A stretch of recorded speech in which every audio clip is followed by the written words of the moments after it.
on my own way, with never looking back to those who lived in fear. There was nothing I could do, there was nothing you.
Well, good evening, everybody. Welcome to our weekly race chat. Adam Ross and Clinton Jeffrey are live and interactive every Tuesday night. Rivals Race Chat is your home for race discussion, debate, news, interviews, and more. They'll even take your questions and comments live on the air and talk to some of the newsmakers each week. Tune in every Tuesday night at 8 p.m. on GeForce TV.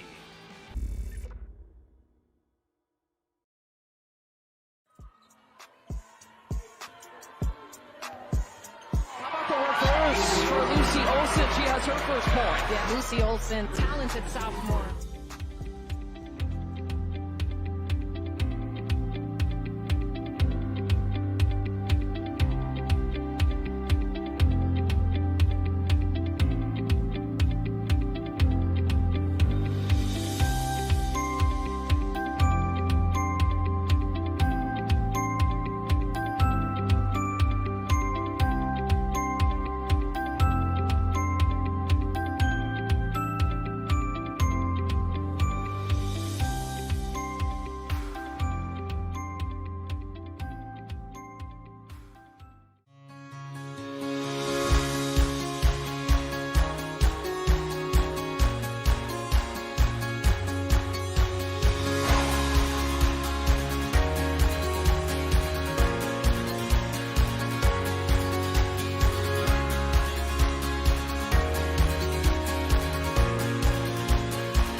All right, Dirt fans, we're back.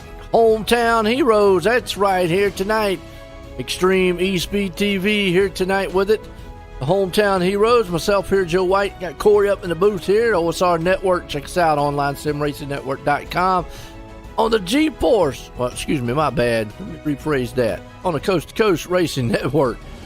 Used to be on GeForce. Check them out too.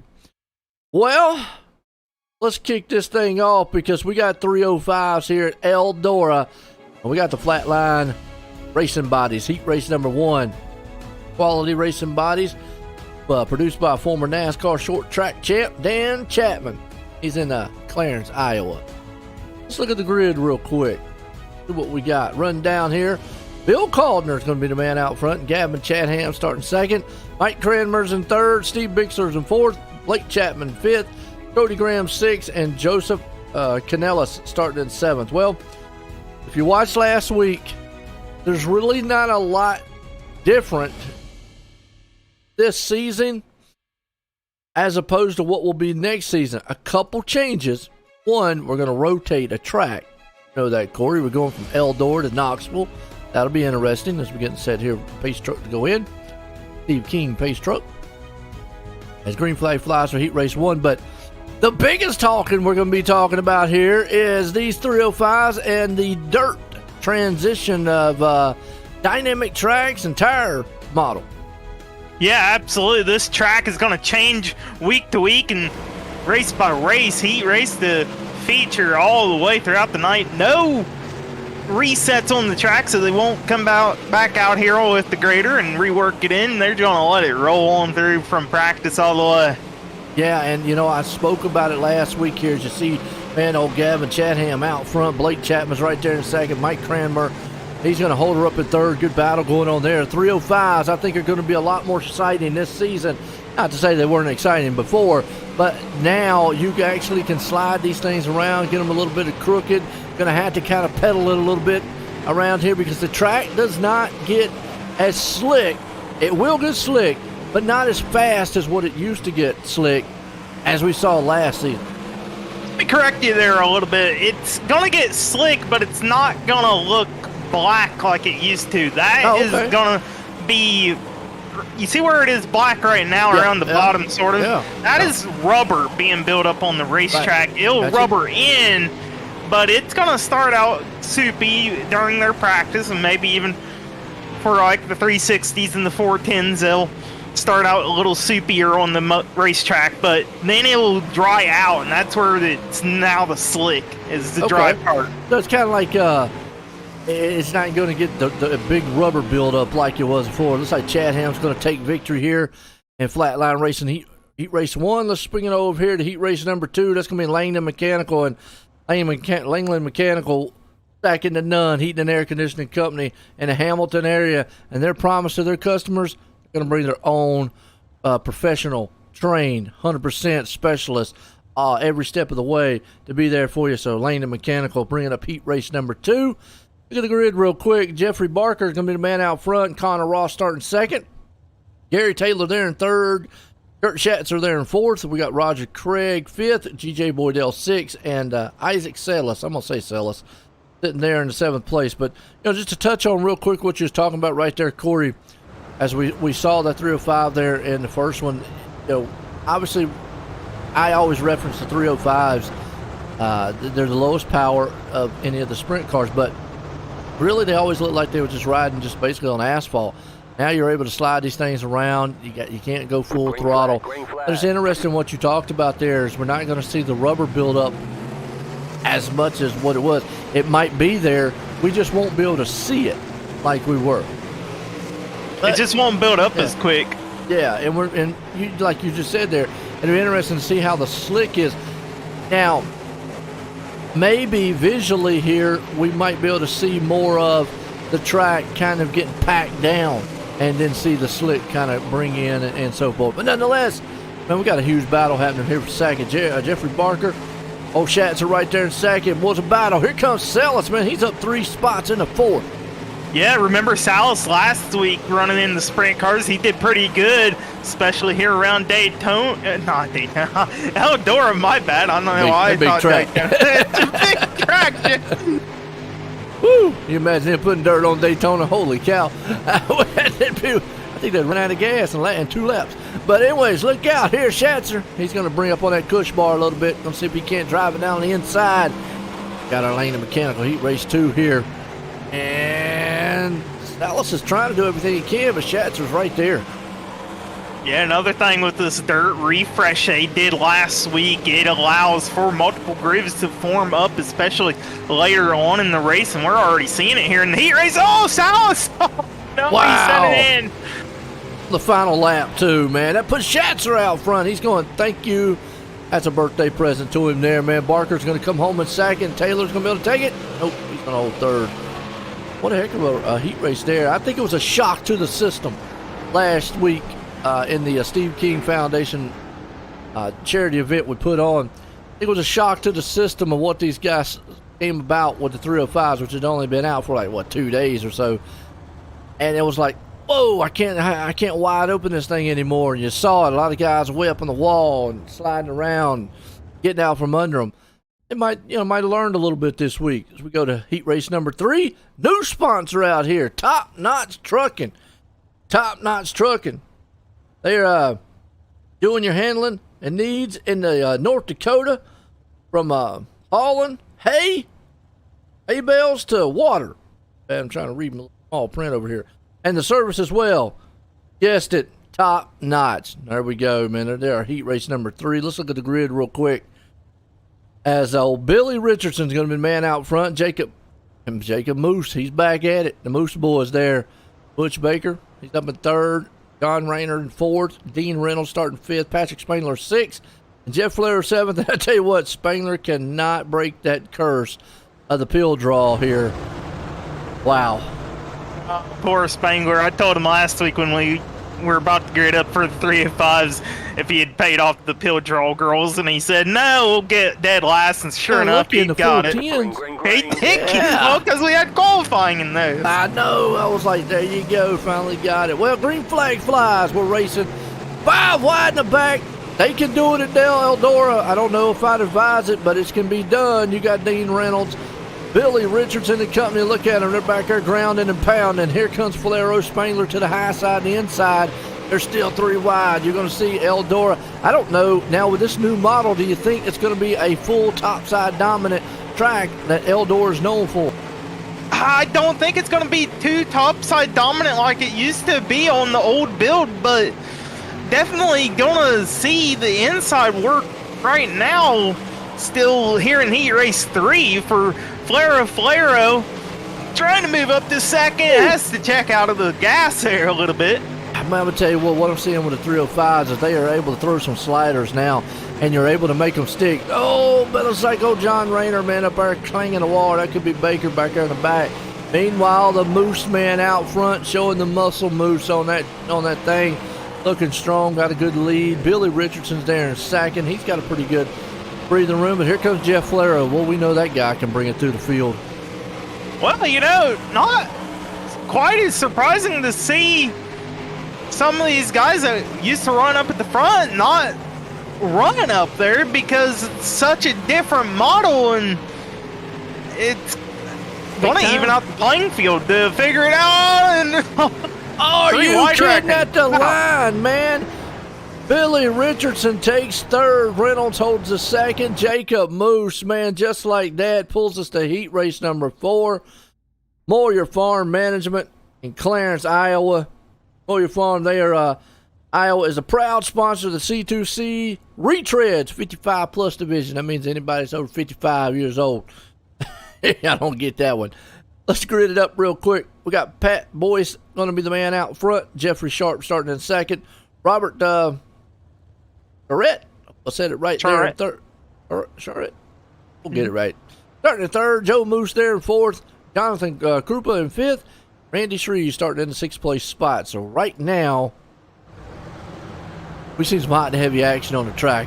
And it's fast. It's going to be the talking point all night long with these wing sprints as new model here for iRacing. I think the 305s are probably going to be more exciting than a lot of the other ones. Just because with the 360 and the 410 as we go green, those you kind of knew you couldn't hold it wide open. Now the 305s are just about like what the other ones are.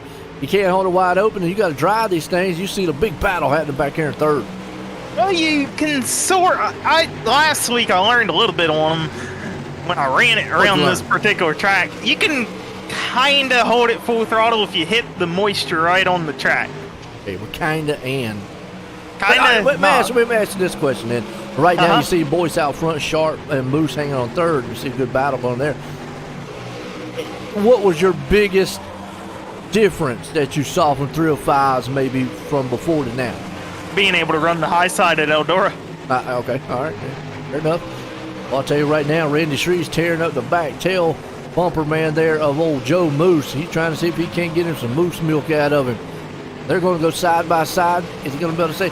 Biggest thing I'm seeing is you're able to throw the slide job now. Remember before, these were more momentum. You couldn't do it, you'd lose it.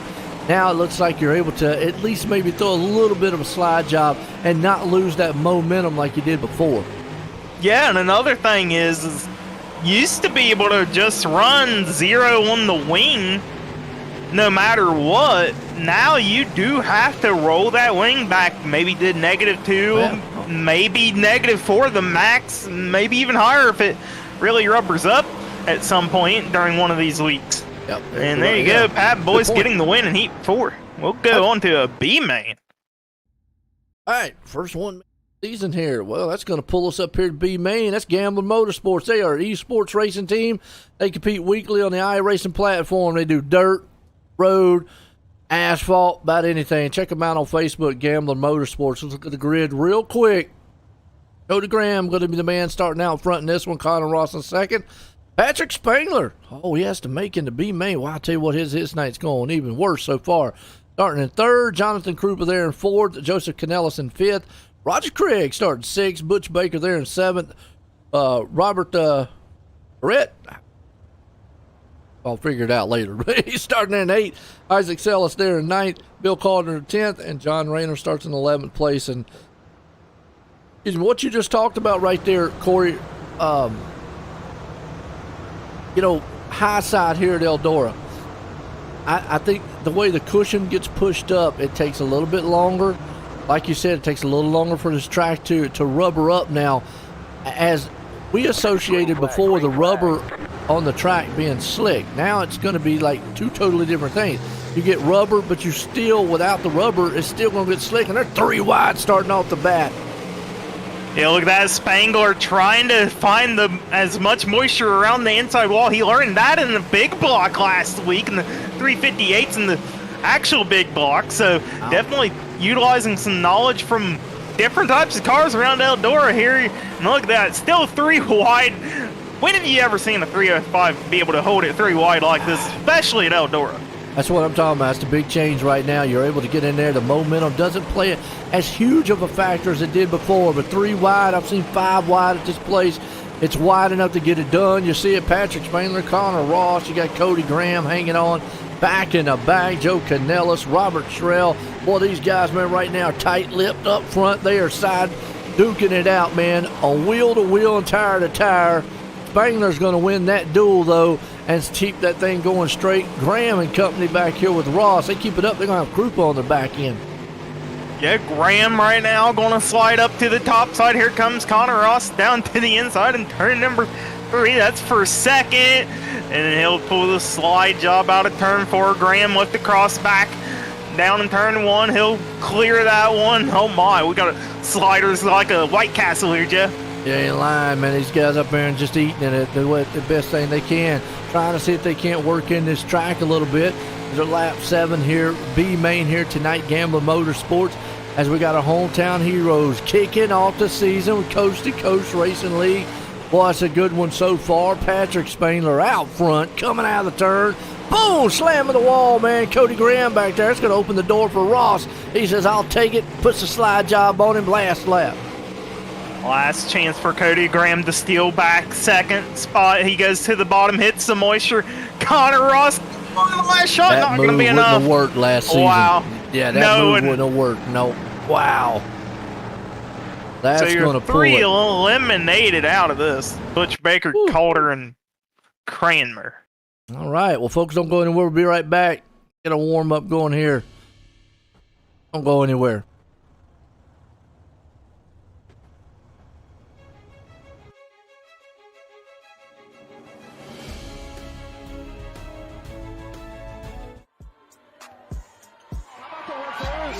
Lucy Olsen, she has her first point. Yeah, Lucy Olsen, talented sophomore.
All right, folks, we're back here. This is Weekend Speedway warm up there.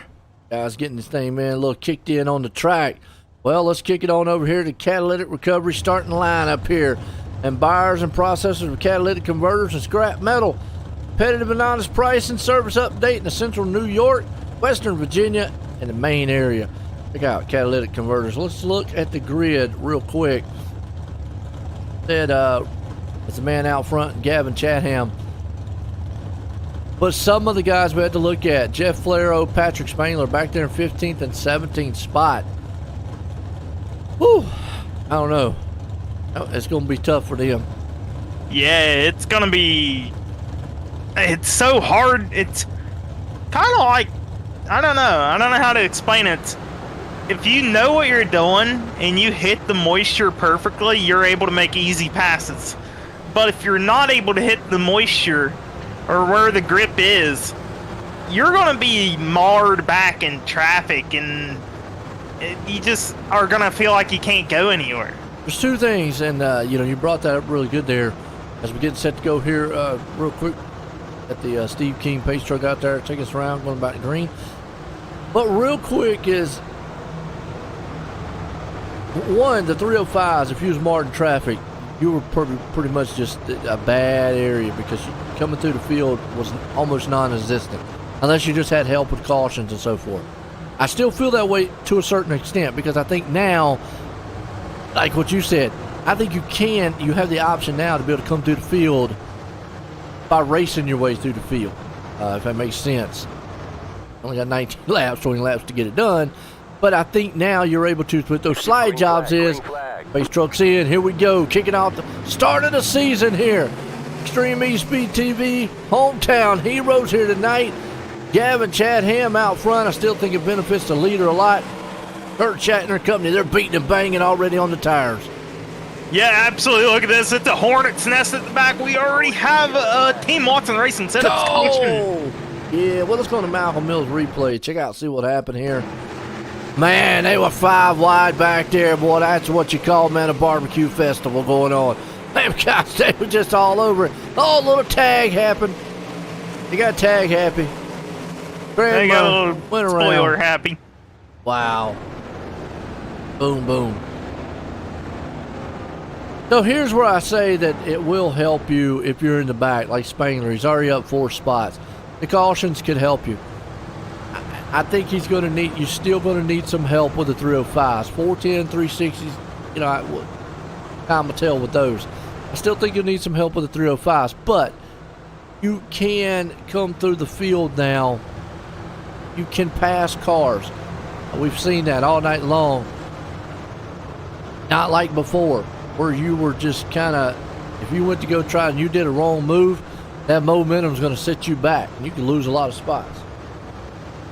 Yeah, absolutely. And I mean, looking at this track right now, there's still a very small strip of moisture around the very bottom of the track, but it's going to venture to be about middle or up along the wall if we can get the cushion formed up here in the 305 division.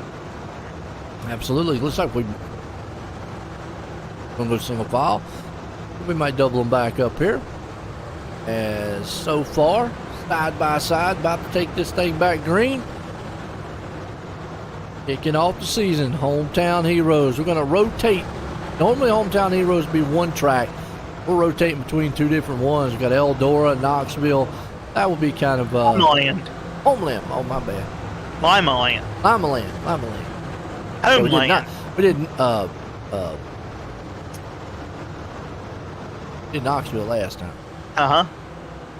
All right. He trucks in. That Hammond Company here. Well, he gets a good jump out front. Again, the one thing you see about this place is you can get 3 or 4 wide and get crazy. Here's what they're doing already up on the top side cushion. Chatzer, man, boy, and Moose back there in the mix too already.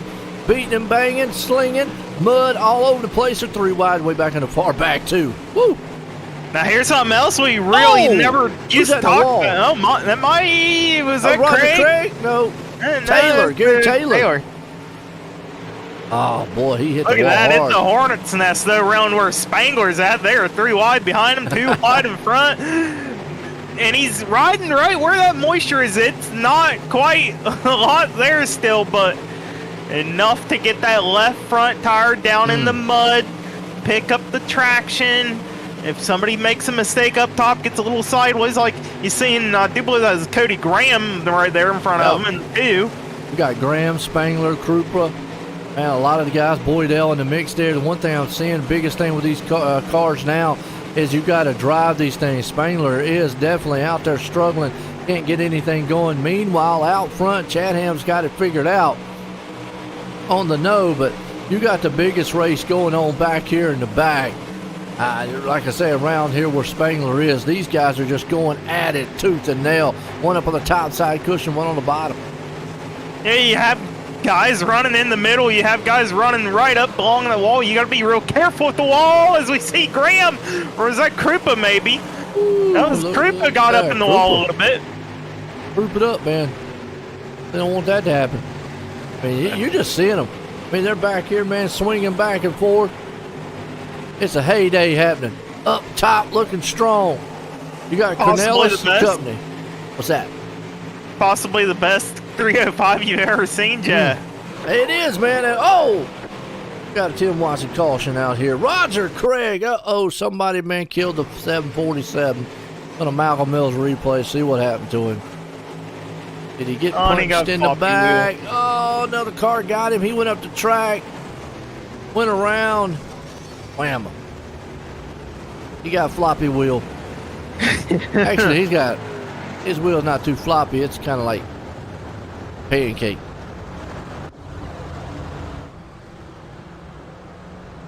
So, I think we're going to go single file. We're on lap 10 here. Yeah. If not, Gavin Chatham, something new we're doing this season is the leader gets lane choice. You can either choose the top or the bottom, depends on where you want, but just the leader and just in the feature. All right.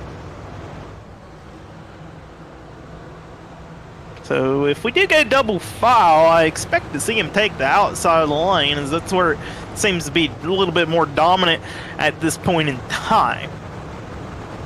Go single file, that don't really matter, I guess. And it has been exciting so far. It has been an awesome, awesome run. Chatham out front. These 305s have put on a show. And this is what you're going to get all season long. These guys been back and forth. We are going to go double file, and Chatham has elected to take the outside line as expected around here, especially at this stage of the track. The bottom still has maybe a small, very, very small strip of moisture down there to utilize, but a lot of the top side right below where the marbles are sitting, that is where the moisture is. That's where you want to hit it perfectly. Here we go. Green, green, green.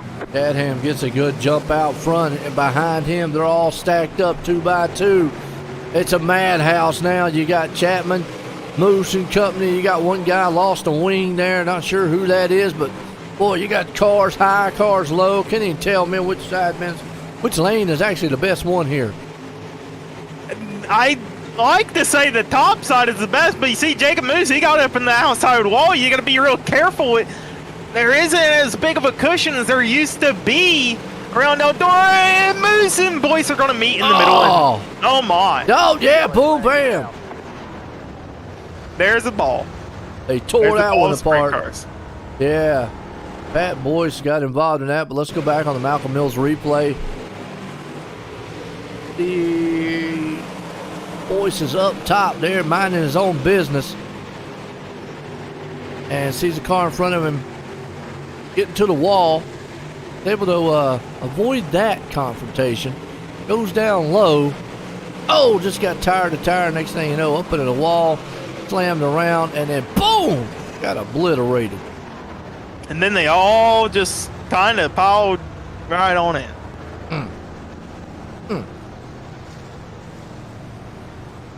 Good race so far, though.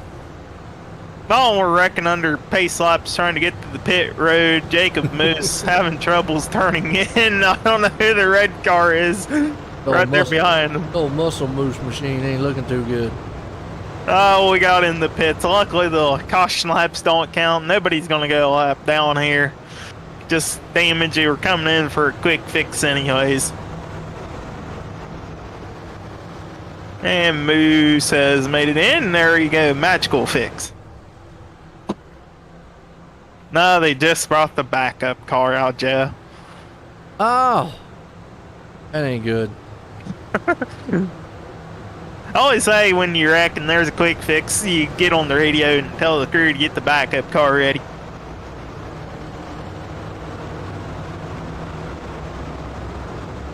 We're going to go single file here, under 10 to go.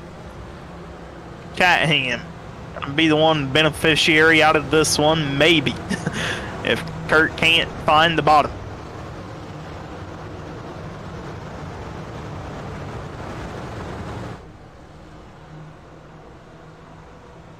Here we go. Green flag back out in the air, and Chatham once again, good launch, but Schatzer, he's going to look through the middle just about, trying to get the momentum build up. Now he goes back up top. He's got the battle of Blake Chapman.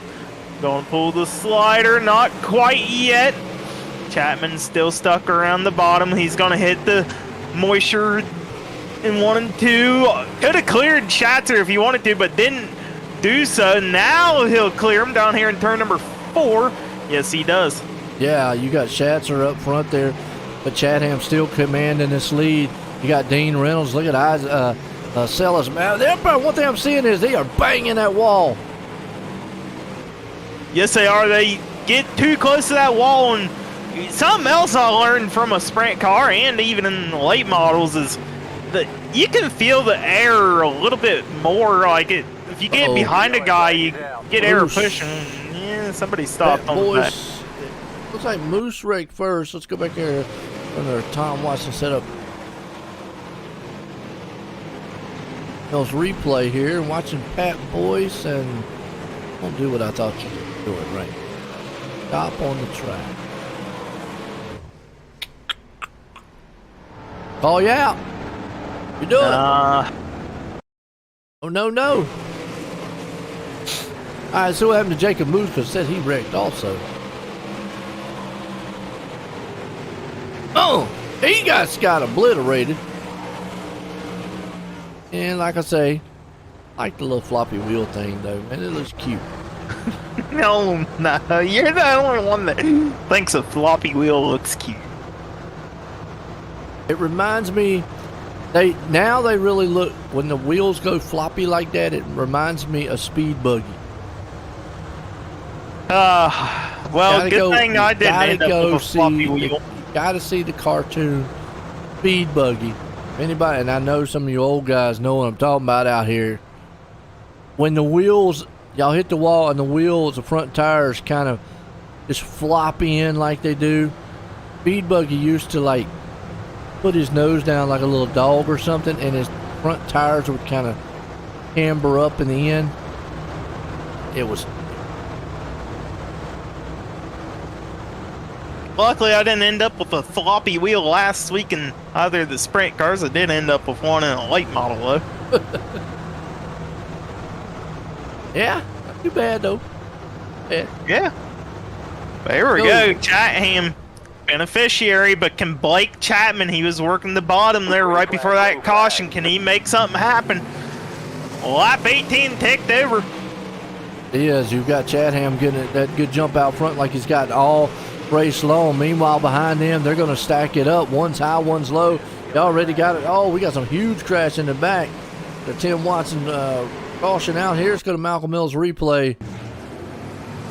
Like Billy Richardson. What happened to him? Oh, just came up. The next thing you know, he loses everything on that car. Yeah, that was upside down. Whew. He's not in VR. Got a headache now. It's Team Watson, by the way. Team Watson. What'd I say? You said Tim. Oh, my bad. Team Watson. I had to get used to it. It's a new sponsor. I appreciate them coming on board, though. Like, man, guys coming on board means good. You got good sponsors. Guys, man, you know, making the league grow. Love it. Thank you. A minute. Get it. But if you want, hey, some good setups, check out Team Watson Racing Setups. They got out-of-the-box fast setups for any that are proven to win. They got some competitive. They're competing and they're trusted in many of the top-level oval racers. Check those guys out. TeamWatsonRacing.com. Malcolm Mills Mill Riding. Hey, those guys have been a long-time supporter here at the Coast2Coast Racing League. Check out everything you need to know. D2CRL.com. Malcolm Mills replay as we're going back here. Green. Steve King pace truck out front. And single file. We got 3 laps to go here. 305 action. Hometown Heroes. New season. New build. A new build. It's pretty much, might as well say new cars, new feel as we go back green, and it's been exciting so far for the 305s as Chatham gets a jump out front. Can Chapman, though, hang on to second? Salas there with him.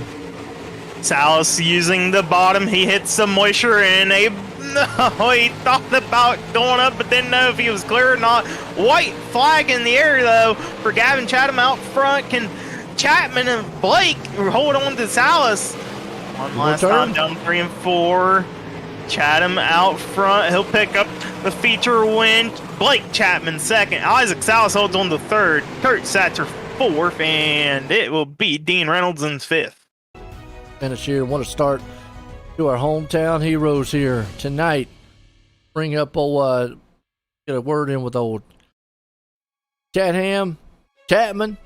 That's a mouthful always. Dallas. These guys get up here, and then we're going to swing it over to the 360 wing sprints here tonight. Those ought to be fun.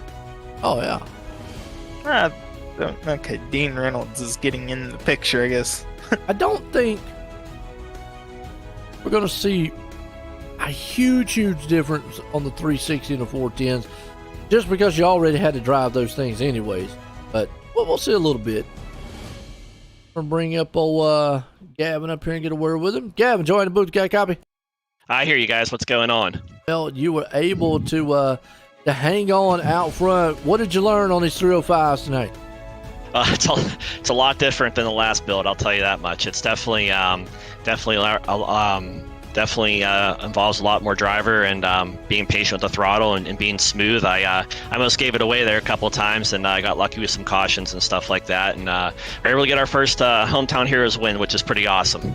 No doubt. You was able to put in victory lane here in the E-Extreme E-Speed TV victory lane for the 305s. You got anybody you want to thank? I just want to thank you guys for putting on awesome broadcasts and Coast2Coast Racing for putting on an awesome league. I want to congrats. I think Blake finished second. I think Isaac finished third. Congrats on those guys with a good run. And I just want to thank Chatham Motorsports, Velocity Race Design, Mike Schick Motorsports Design, and Northeast Outlaw Motorsports. And I want to thank the fans, everybody who came out and watched tonight. I hope we put on a good show, and hopefully it just gets better for you guys. And all my fans, everybody who comes out and watches the races and supports me, I want to say thanks to you guys as well. You go, winner tonight there, Gavin Chatham, put in victory lane. Well, let's bring up our third place man, Isaac Salas.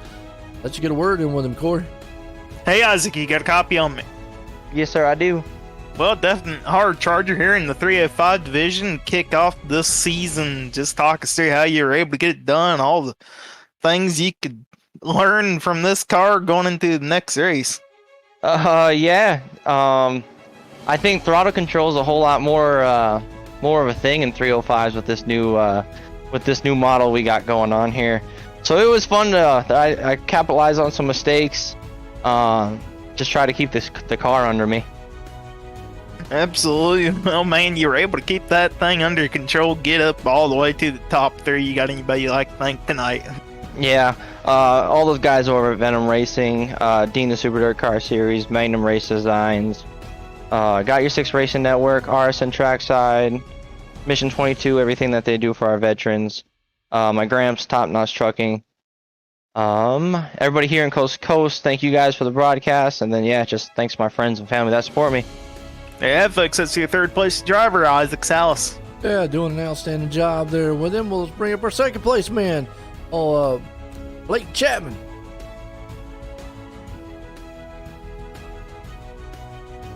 There we go. Hey, Blake, you got a copy on me?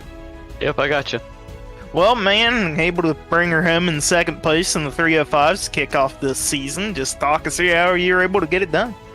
Yeah, I haven't run these 305s since the new update came out, so I was just trying a bunch of different stuff. I really liked what they did. The car drove a little differently. I think it was tougher to drive, which is good.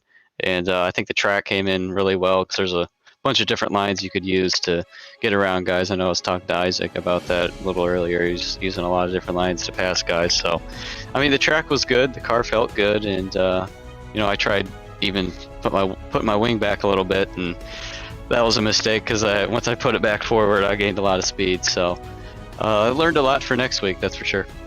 Absolutely. Did you learn anything for the 360s here? I'm not sure because I think the top might be a little dominant, but we'll just have to wait and find out.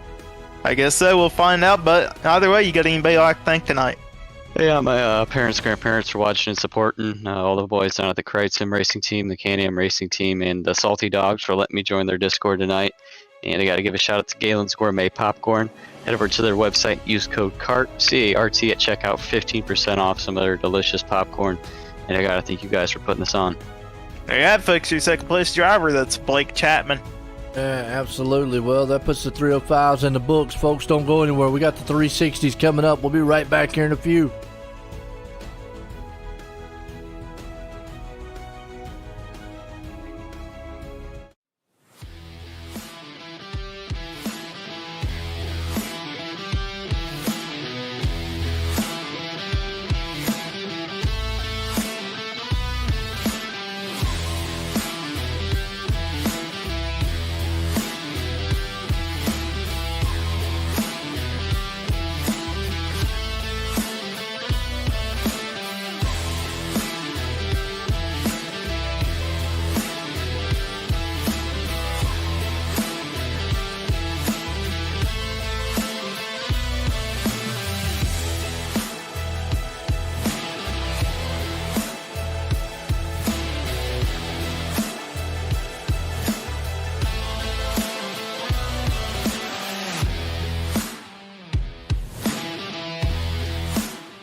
All right, here we go. 360 time. Hometown Heroes here tonight, kicking off the season. Should be a good one. And we were just talking about old guys and getting old. I want to correct something. Roger Craig is only 73. He's working on 74. I usually say 74. So half dozen the other. When you get that old, does it really matter? I mean, I still say coming out here, kicking on the young guys. There you go. So. Oh, I think we're waiting on a driver, Joe Canels, to make his way into the server. He is there, and they should be tossing it over into here, race number 1 any moment. Absolutely. I will give a shout out to my youngest. He's 17 today. Happy birthday to Brandon. Wish I was 17 again.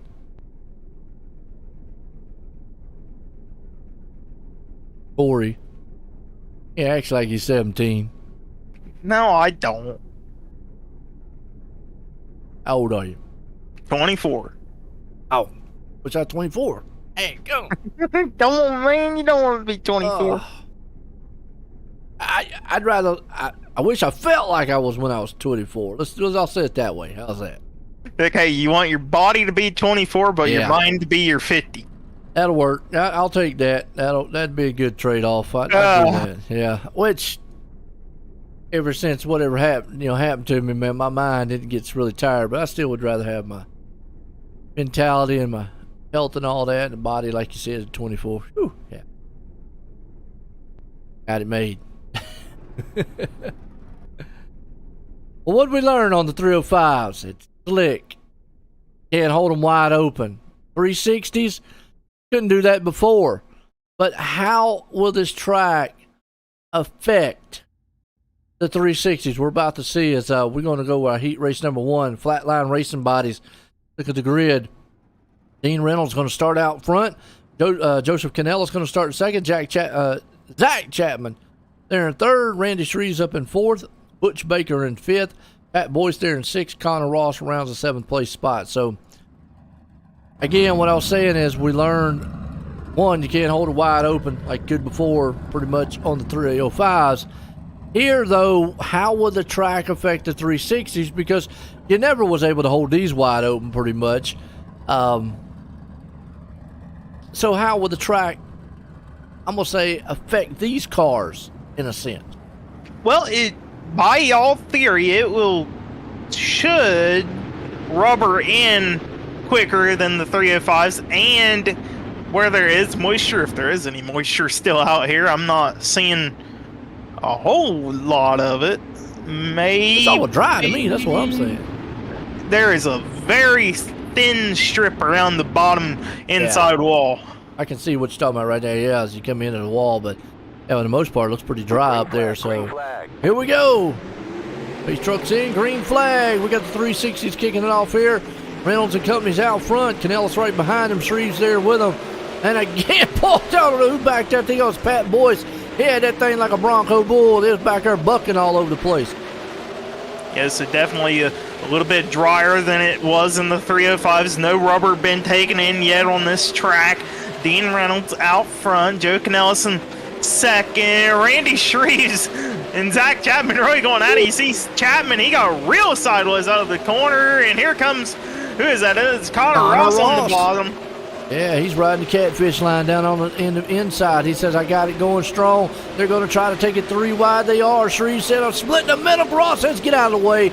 He punts him into the wall. Shreves, but he was able to keep that thing going. Are you kidding? Go back and watch that one more time to Malcolm Mills, because I was focused there on Ross, but Ross went up there and kind of just kicked him with his shoe. Wow. Watching it right here on the replay real quick. Coming around, you see Shreves take it to the inside there, 3 wide, and Ross just came and the car just got awful tight, lit up the track. Boom! I am surprised, 1, that didn't throw a caution, but 2, that was a heck of a 360 spin. Got to give him that. But Dean Reynolds is going to put in victory lane. Sorry about that, folks, but I had to watch that again because that was a wild one. Canellis come home in second, Ross there in third, but Already, man, some action. Puts us into our heat race number 2, Langdon Mechanical.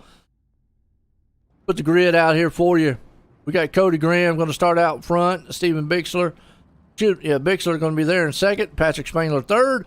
Jeffrey Barker starting in fourth. We got Ross Corrente starting up in fifth. Jeff Sharp there in sixth. Mike Cranmer is going to be in the 7th place spot. But, whew, I don't know. 360s?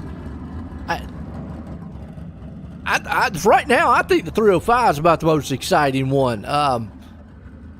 Guys were side by side, 3 and 4 wide. The 360s, I know they still. I didn't see much difference. We're gonna find out in the feature when they put 24 cars on this track how much different with the aerodynamics. I think they changed. I am positive they changed the aerodynamics. You can feel the air on the car. If you get up behind somebody, it wants the aero push, kind of like a little Indy car to an extent. Well, pace truck's in. Here we go. Graham and company up front. Heat race number 2, Langdon Mechanical here tonight. Hometown Heroes. Go back green. They're slinging it into turn 1. Graham's looking strong. They're already 3 wide behind them. You got Spangler, Bixler, and Corrente. Look at this 3 wide madhouse. You see Corrente, he's running down low around where that very thin strip of moisture is. You see him, he is actually hitting the brakes. Okay, Joe. When have you seen a sprint car on iRacing hit the brakes to make it into a corner? Oh! Well, and Spangler. I should have thought about hitting the brakes on that, because Bixler is upside down and dead in the water. And Spangler's doing his best speed buggy impression. He is. Patrick Spangler, poor guy, man. He's just not having the outcome he wants.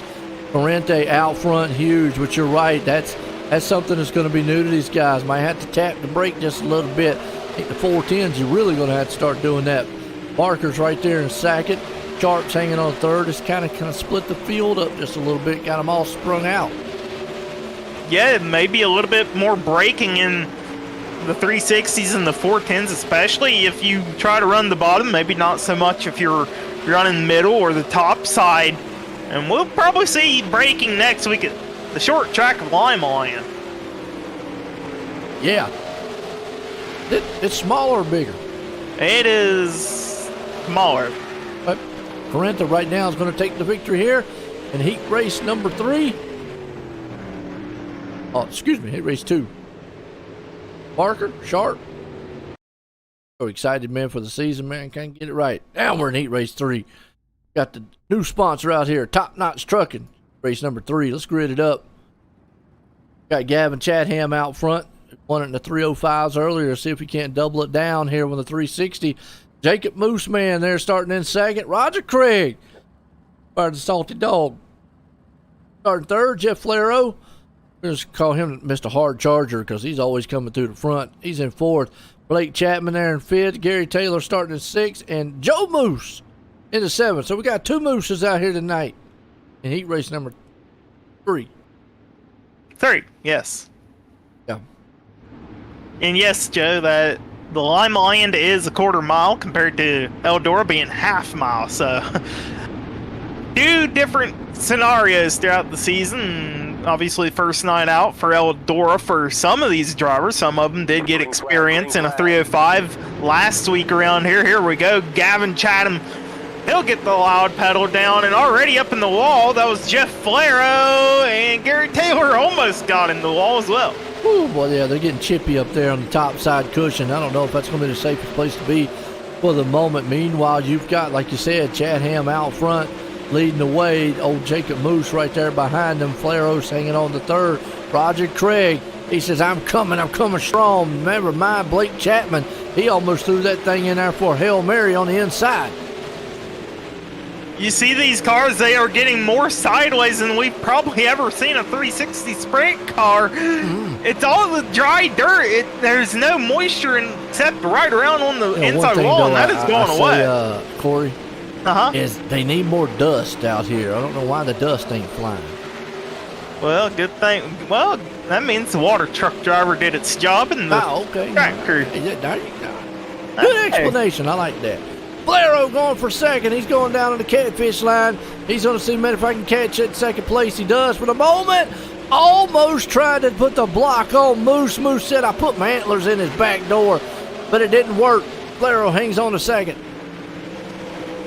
Last lap for Flaro down the back straightaway. There's no chance for Jacob Moose to get up here. Gavin Chatham, he'll lead wire to wire. Pickup heat race number 3 win. Flaro second. Jacob Moose in third. Blake Chapman fourth. He'll take home the last transfer. Well, I'll swing us over to heat race number 4. Moyer Farm Management at the grid. Daniel Blau out front. Michael Birthday. Hope I said it right. Starting in second. Got old Bob DeGood there in third. Robert Rhett.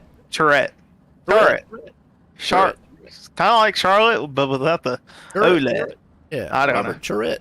We'll say Charette. I like the Charette. When Kevin Fry there fifth and Jonathan Krupa. And see, until we get confirmation, we'll say, I'll say Charette. How's that?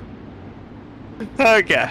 I am just going on the fly here. Come on. I like old Daniel Blau's paint job. It's a nice yellow, and he's got a monkey on the hood of it. He got a monkey on the hood. And he's got a knight in shining armor on the top wing.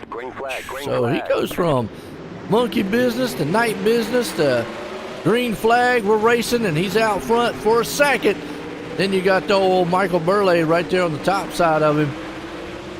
Oh, who's that coming flying in? That's Fry! Fry got fried. Done. Wow. Now the 3 wide for second, third, and fourth. And Daniel Blau is liking it. He's gapped the field so far. Charette riding in second. He's got a little bit of a gap back here to Bob the Good. John Krupa going side by side down in turn number 1, lap 3. Krupa a little bit sideways on the bottom. Maybe not enough moisture still down there. The top side's definitely looking stronger, but you can utilize the bottom if you have to. If you get on the brakes or if you let off enough. Yeah, it looks like also the slider line's actually working pretty good. See, Bob DeGood actually is utilizing that. Like you said, Daniel Blau, he's trying to move, he's more or less moving into that middle groove, but kind of in the middle of the turn. They're kind of doing a slider style line there, kind of going low, letting it drift off. But here comes old Robert. Robert's trying to run down the leader on the final lap. Yeah, you see Charette, he is keeping the car a lot more smoother than Blau. Last corner, here we go, Charette down to the inside. He lost it. Sideways on Blau picking up the win. Wow. He had it, but then he lost grip. I think if it had been last season, he might have had that pass right there through the slide job, but he lost grip. Folks, we're going to go into the B main, Gambler Motorsports. Let's look at the grid. As we got old Pat Boyce going to be the man out front. Cody Graham starting in second. Joe Moose starting third. Kevin Fry up in fourth. Butch Baker starting in fifth. Patrick Spangler in sixth. Roger Craig seventh. Michael Berthay there in eighth.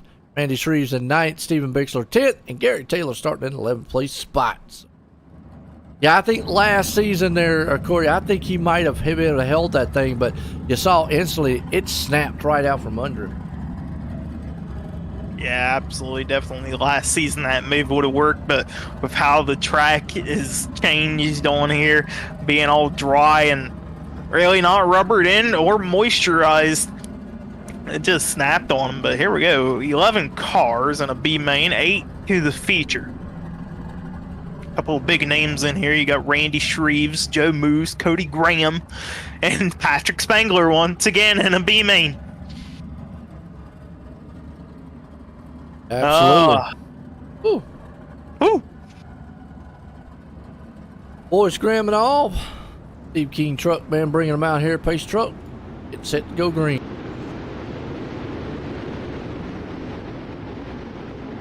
Now, running these B mains is getting more laps on the track here. I know we'll probably see B mains here early on in the season. I hope we'd love to see a B main every race of the season. Or at least in one of the divisions. Yeah. So far, I mean, B mains in both divisions, 305s and the 360s. Hope to see a B main in the 410 as well. Later on, once again, they'll be here at Eldora, the half mile. famous dirt track in Ohio. Known for the Dream 100, World 100, the King's Royal, the Dirt Million. $1 million, Joe. What would you do on a racetrack for $1 million? Break my mama. Okay, good job. That's a good answer. Good answer. Hey, get out the way. That's what I'd say. Green flag, we're racing here. As we got the B-main already up there slamming the wall a little bit. You got Cody Graham and company. Here comes somebody on the inside. Who was that? That's Patrick Spangler. Man, Spangler says, I'm coming through the front. I'm a madman coming down on the bottom. Got a car up in the wall. That's Gary Taylor. He's damaged. He won't make it into the show unless the other car's wrecking. He gets back out there right now. Michael Birthday, he'll pull it down on the pit side as long as, yep, he makes a hard right-hander. Wow. Graham out front right now. Fry's hanging on the second. Spangler's doing everything he can to dig. He's just running that low line. Boyce right behind him. You got Joe Moose back there going, coming through the field. No, not the moose noise. Yeah, man, he's got his moose horn on there. Right now, what I'm seeing is these cars, they need to be tightened up a little bit. You want to roll that wing back for a 360. You heard, who was that? Blake Chapman in the 305 said he had it rolled back a little bit and then rolled it back to the front. Maybe for the 360s, you want it back. Real quick here, you notice that here, right here is a perfect example of that. Look at Spangler's wing and look at Pat Boyce's wing. When you come down the side, it's a perfect shot right there. You see Boyce's is cocked up way kind of really at an angle. So he's got a lot of downforce. You see there, those Spanglers is kind of more, lot more, not flat, but it's not as angled as much, so he's got a little less, so that brings up the perfect example of what you were talking about is white flags out. There we go, last corner for Cody Graham, gonna pick up the B-main win. Kevin Fry third, Kevin Fry second, Spangler third. Nice. But your three eliminated: Steven Bixler, Gary Taylor, and Michael Birthday. Let's go here to the warm-up, folks. Don't go anywhere. We'll be right back in a few. How about the reverse for Lucy Olsen? She has her first point. Yeah, Lucy Olsen, talented sophomore.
All right, feature time. Here we go, folks. Going to be a good one as going to spread this thing out here tonight.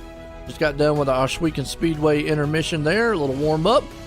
Let's look at the catalytic recovery grid for our featured old Dean Reynolds out front in this one. And again, we got some names in the back here. Can they bring it through the front? Patrick Spangler there in 19th. Flero, not too bad. He's sitting in 7th. Too much work cut out for him right now. Yeah, I mean, it's going to be a little tougher in a 360. Everybody's still trying to adapt to how the track is playing out here. And, you know, it's going to just it's going to change every week. Nobody's going to be set on one car and on the one track. It is going to be, I already see Dean Reynolds right there down in turn 3 hit a little hole. That's another thing. Hit a hole. We have some bumps forming up now on racetracks on iRacing. You can hit a little hole down in the corners or on the straightaway on the track. Yeah. Oh boy. Corey let his pet loose. We let the ferret out. You forgot to put it in the cage. We were talking on the warm-up. Corey says he's a sprint car expert now, folks. I'm more of an expert than Jeff. Like, I know him pretty good, man, and I ain't even got behind the wheel once. Man. Learn a lot just watching, I guess. Pace trucks. Here we go. Well, let's see what we can learn here in these 360s. Chaos, or is it going to be a good one? Man out front. Oh, Carenta. Well, they're 4 wide, 5 wide behind them. Look out. That's one thing we know. These guys are getting crazy. Hornet's Nest midfield. Look at this. 4, 5, 3, 6, maybe. I don't know. 3 by 3 is Talladega out here. It is Daytona, like I called it earlier. Well, I don't know what to say, but other than just sit back, relax, watch, man. Hold your chicken wing because, man, you're going to need it by the time this one's done. Carenta's out front. Chanham right in second. He's trying to go 2 for 2 here tonight to kick off the season. Flero's up in 3rd. Reynolds, their big battle and going on about 3rd, 4th, and 5th place spot there. Now, something different in these cars, you might see that cushion form up around the outside wall because with the higher speeds, you're kicking the dirt up a whole lot faster and it's kicking it up the track further as well. So the cushion's going to build up. Oh, and Flero stuck on the wall there. He'll drop back a couple of spots, hits the wall again down the back straightaway, hits the wall again down in turn 3 almost. Well, he loves that wall. Yeah, we're watching from the Blimpie cam here. It shows a good perspective of everything. Everybody loves Blimpie. Don't like Blimpie? Man, yeah, you're right. Just everybody's pounding the wall. That's one thing I'm starting to see with these 360s. You're up there. Now this is typical Eldora racing. You get up there, that top side cushion. You get up there slapping the wall with your tires a little bit. Caution out. Yep, you're right. Jeff Flero. Actually, Jeff Sharp. My bad. Bunch of Jeffs out here. But Sharp. A couple of the cars with him. Let's see what happened here. It's on the Malcolm Mills replay. Well, you still can't do that with these cars. They're open wheel.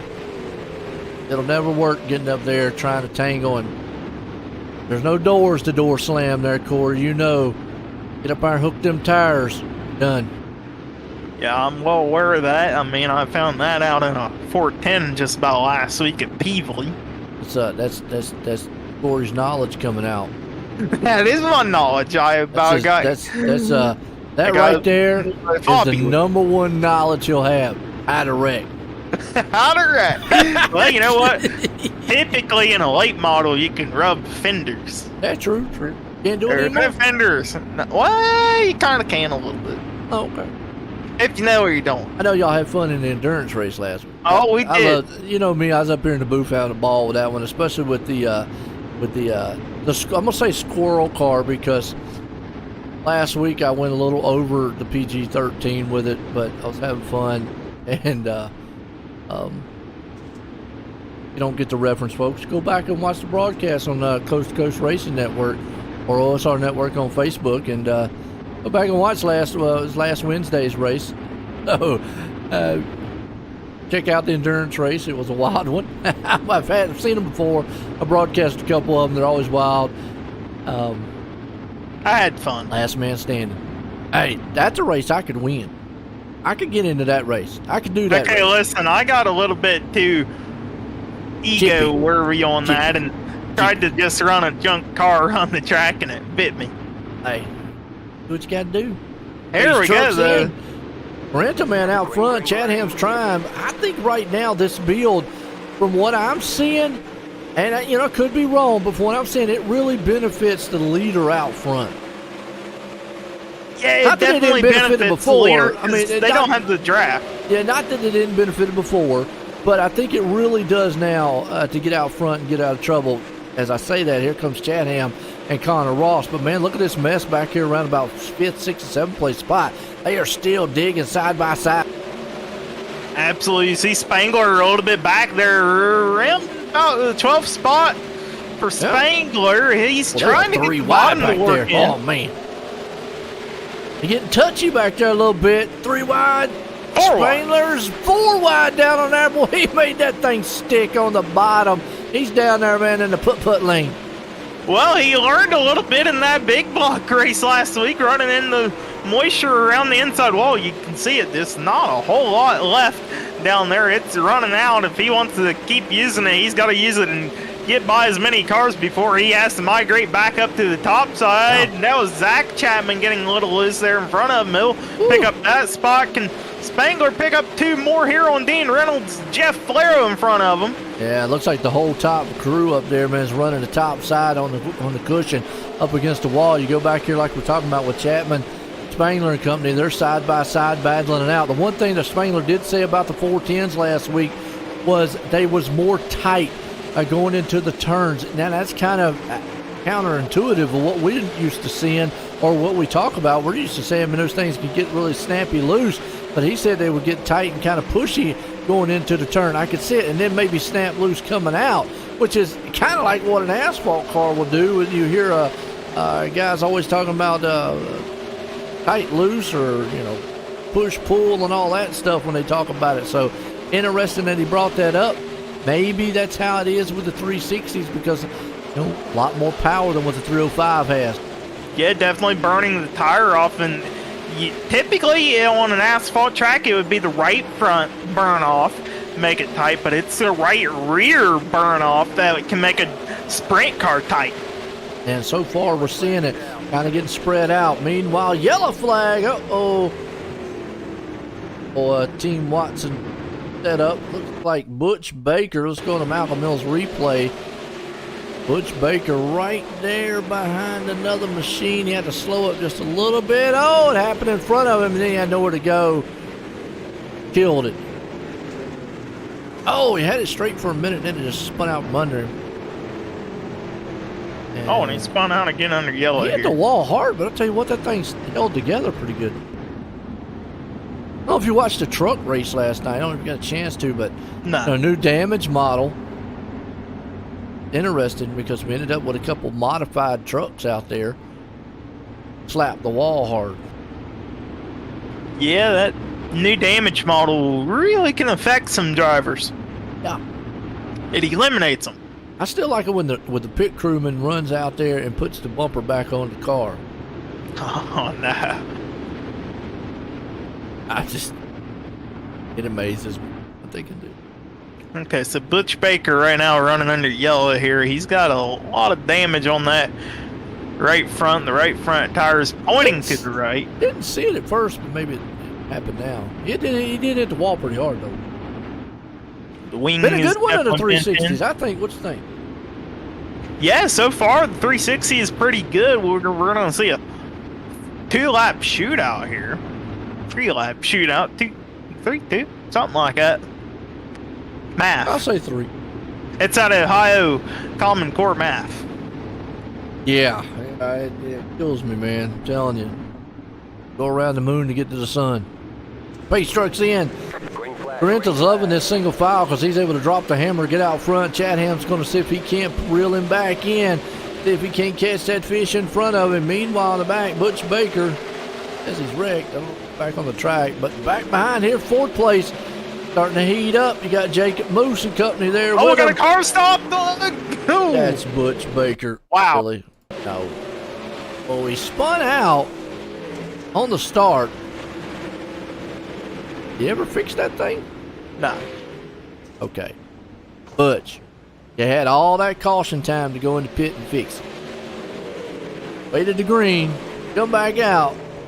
You're going to stop on track. Almost in front of your leader, too. No me. Hey, do it. I call it out. We know this, Joe. You know. called me out for wrecking last week. Hey, And the you next Corey, Xfinity man. Causing trouble. Watch Corey sometimes. Well, it's essentially is going to be a... It's a green white checker. Okay. Flip back over to 3. I was about to say it's going to be like a white checker. Which we have seen that before in dirt.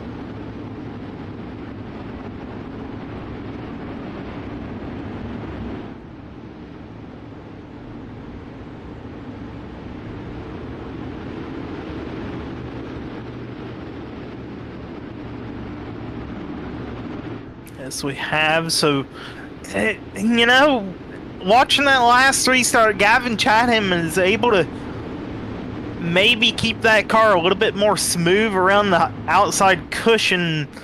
And Ross is wanting to run the slider line on both ends, at least on the first lap here. Maybe we'll see something different.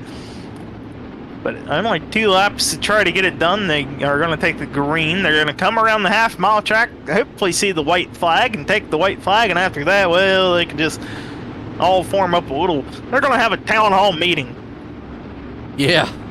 They could. Themselves as they coming around the outside. So we'll see what happens here.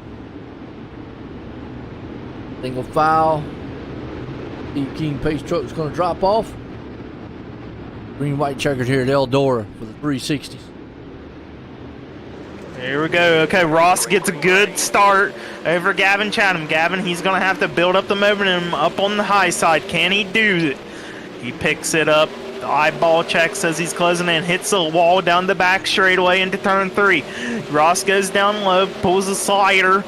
White flag in the air. Here we go. Can Gavin catch up? He's catching him down the back straightaway. Two more turns. Corrente's got it. He's going to go low. You're going to have Chad Ham behind him. It's going to be all Corrente, though. Chad Ham and Ross. What a finish.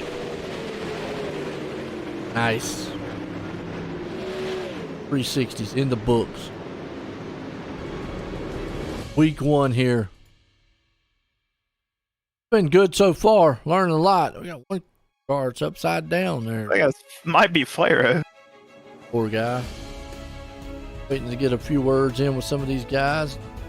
Jump up here and get a few words in with them. And then we're going to the bad boys, the 410 wing sprints.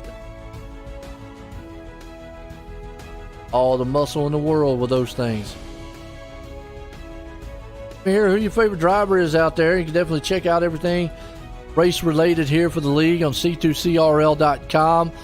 Definitely check us out here, Coast to Coast Racing League, and on Coast to Coast Racing Network here on YouTube. Bring up the man here, Ross Corrente. Get a word with him real quick. Ross, you waiting in the booth? Got a copy? Yeah, I got you. Well, you was able to hang on to it out front. What'd you learn in these 360s, though? Yeah, it. Luckily, I got some practice laps in there earlier in the night. These things, you know, they're with this new build, they're a little tougher to drive, and you just got to be a lot more easy on the throttle. But once you kind of get into that rhythm, it seems like you know, you kind of get the hang of it, and then are able to keep it steady. Oh, no doubt. Well, you was able to be able to keep a hang of it out front, put it in victory lane here for the Extreme eSpeed TV victory lane for the hometown heroes, kicking it off 360s. Got anybody you want to thank for a good win? Yeah, obviously these are fixed setups, but Trevor Meyer over at M9 for the setups and the open stuff. All the boys at Phantom Motorsports, Vanderbilt boys, Velocity Race Design for the paints, Power Outdoors, Weichel Sportswear, I'm sure I'm forgetting some other sponsors. You guys for putting on the show, and then Roger and everybody behind the scenes keeping this league going. Out there you go. That's old Ross Carenta, man, coming home tonight, putting in victory lane. Let's bring up old Connor Ross. Let's get a word with him there, Corey. Hey, Connor, you got a copy on me? Yes, sir. Well, man, able to get third here in the 360 division on the first night out at Eldora. Just talk us through that race and how you're able to get it done. The first few laps were just trying to find a lane and pick off a few cars as I started 9th or 10th. So just wanted to, kind of, it was a 20-lap race, so I kind of had to do it quickly, but I also had to be cautious. And then I found myself in 5th or 4th, and Joe got up into the wall, and I just snuck by him. And then this was actually, I was just talking to Gavin. This is my first race on the new tire model in the sprint cars, and boy, is it different. So I just had to kind of relearn, and started getting faster the last few laps. I think if I could race the whole race like that, I would have been closer, but no, those guys were so fast. Absolutely. You learned a little bit there, able to get yourself top 3. You got anybody like to thank? Yeah, I got to give a shout out to all the Gambler guys. They help out a lot, and Pesky Penguin, Burger Bar, Petro Plus, Travel Stop, Ace One Construction, Kingpin Farms. You guys for putting on an amazing broadcast week in and week out, and Coast to Coast for putting on another amazing season. There you have it, folks. That's your third place driver, Connor Ross. Absolutely, man. Connor, man, doing what he needs to do. Well, let's bring old Gavin up here. Let's get a word with him. Gavin, you get a copy on me? I'm here, guys. Well, man, 1 spot short from the victory here in 360s, but nonetheless, good job. You just talk us through how that race went. You got to do what you got to do everything right to make sure you put yourself in position. We did good in our heat race, so we got lucky with the pill draw too. But we went out there, won the heat race, started up front.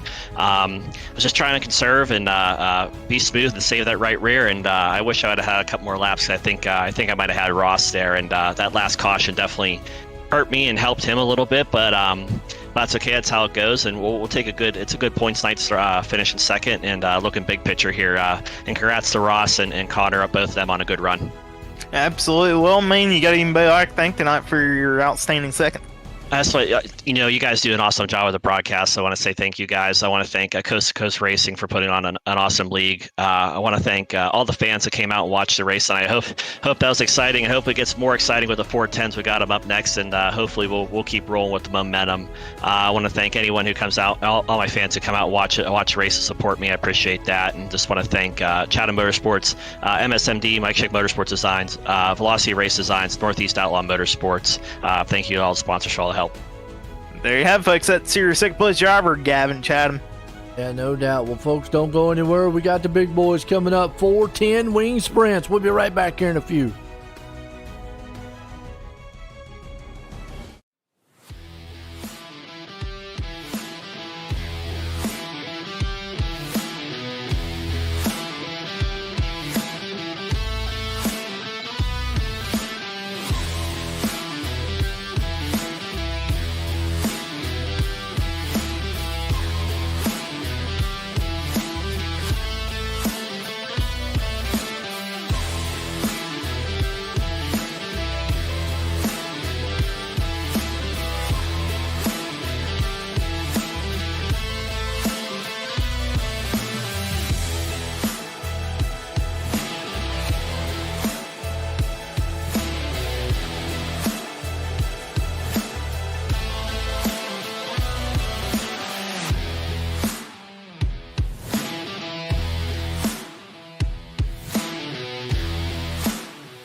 All right, folks, here we go.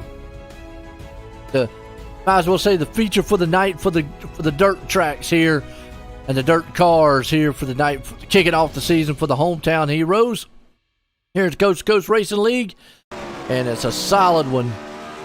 As a 410 wing sprints, I've said it before. You got all the power in the world with these things, and you should be able to pretty much do about anything. You want to do a slider, go. You want to try to hold it wide open? You can try it. I don't advise it, but go for it. What do you think, Court? Yeah. Yeah, that's what I'm saying. Yeah. All right. Had some good ones with the 305 wing sprints, 360 wing sprints. Again, kicking off the season here for the hometown heroes. The Extreme eSpeed TV hometown heroes here tonight. I'm Joe White, Corey up here for OSR Network. Check us out. We're live tonight on the Coast2Coast Racing Network on YouTube, OSR Network on Facebook, and dirtfan.com. Always solid race. Definitely check us out, Coast2Coast Racing League, C2CRL.com for all your information and all your needs and everything. Keep up to date, like the point standings. I think you might even have the pit stuff or charity events, driver schedules, anything you need to know about the league. Definitely check out C2CRL.com. Oh, we might be waiting for a few more to file in here. Maybe. Yeah, they usually say they're waiting for me to talk. Yeah, there we go. Okay, I thought we were maybe waiting on Gavin Chatham and Connor Ross. Somehow they did not make it in the server yet. They made it in, but they disconnected, so I don't know. But either way, we're advancing up. Flatline Racing Bodies Heat race number 1 here. Let's look at the grid. Cody Graham going to start out front. Jonathan Krupa there in second. Gary Taylor third. Robert Barrett in fourth. Blake Chapman there in fifth. Patrick Spangler sixth. And Jeffrey Barker rounds out the 7th place spot. So last week we did see the 410s, and I mentioned it earlier. Spangler said these things could get a little tight. What'd you think about it? Well, I mean, last week we were on a short track, a very short track, so two different aspects of life here, going from short track to a half mile, which is big track on a dirt. Yeah, they were tight to an extent, maybe not as tight as Patrick was explaining it, for me at least. I mean, I could feel a little tightness. Of course, I'd never driven a 410 before that, so I couldn't tell you anything. Mr. Expert Dirt Sprint Car Driver Joe White. Well, the one thing I'm going to say is hang on to your seat, because this thing's going green. We got Graham out front, Krupa there, and, again, you should be able to throw any slide job you want with these cars, but to a limit, as if you don't watch out, these things will get out from under you. You see Gary Taylor up into the wall, and he just got into the side there of Barker. Barker's all over the place. He's getting wiggly. Meanwhile, Graham's up front. Big battle for second. Here comes Spangler. He loves that low line. Spangler likes that man bottom here. Yeah, if you catch it early on in a race, you can definitely utilize it. You see it, it's a little bit shiny down there because it's muddy. The water is, the water goes from the top of the track. Gravity pulls it on down. Yeah, exactly. It's a little lake down there, kind of. Yeah, man, trying to see if we can get some bass while he's down there, too. Now he's going back up to the top side. He said, I'm tired down there fishing. I'm going to go up here to the high side and get on the banking a little bit. He got in the wall. He might think twice about it. I want to stay down here in the middle. Like a slider line he's pretty much pulling off right now. Chapman was able to take second place. Meanwhile, Graham's out front looking strong. Got Krupa right there sitting in the 4th place spot. Everybody's kind of patient. White flag's out. Cody Graham able to hang in here last time through 3 and 4. But Blake Chapman utilizing the inside, drying it up so nobody can use it up later. He'll get second. And Spangler holds on to 3rd. Krupa 4th. Charette 5th. Barker 6th. And Gary Taylor 7th. All right, that'll bring us over to Heat Race 2. Langdon Mechanical, race number 2 here tonight. that grid real quick here. We got Joseph Canellis going to be the man out front and starting. Ross Carrenta starting in second. Bob DeGood starting in third. Connor Ross starting fourth. Joseph Grandy in fifth. Jeff Sharp there in sixth. And Randy Shrews up in the seventh place spot. Now, I could see where the tightness, what they were talking about last week. And maybe it might be a flip. We'll have to see when the feature and we get more cars out here. But maybe it might be a flip to what, remember, it was hard to pass with a 305. Might be hard to pass with a 410 if it's pushing like they say it is. Yeah, if the aero push is true, you kind of like a sprint Indy car. Uh-oh, I said the word you can't say, Joseph. But like an Indy car. Ah, man. Whatever, Indy car. So it's going to, like, you get behind a car directly, it's going to plow down into the next corner. And with the tire wear, if you burn off your right rear, it's going to push even more. Added on to that. Here we go, Ross Carrenta on the bottom, utilizing whatever mud he can find down there, trying to get the speed on Joe Canellis. Canellis trying to use the middle groove here in the 410 sprint car, able to get it done. Edges out. Now here comes Carrenta edging out of turn number 4. Who's going to lead this lap? It scored Carrenta as your race leader. Yeah, you're talking about getting down there in the mud. They're going to be mud flaps before it's over with. I didn't know, man, we went from dirt to mud racing. Meanwhile, Carrenta's got that slider line looking strong out front. You got Canellis right there behind him, Grandy. He's going to try to take that second place spot, but that thing, man, steps out sideways mid-wicket on him. Here comes Canellis to the outside. He's going to try it again. Carrenta, though, he's got that slider line working on the bottom.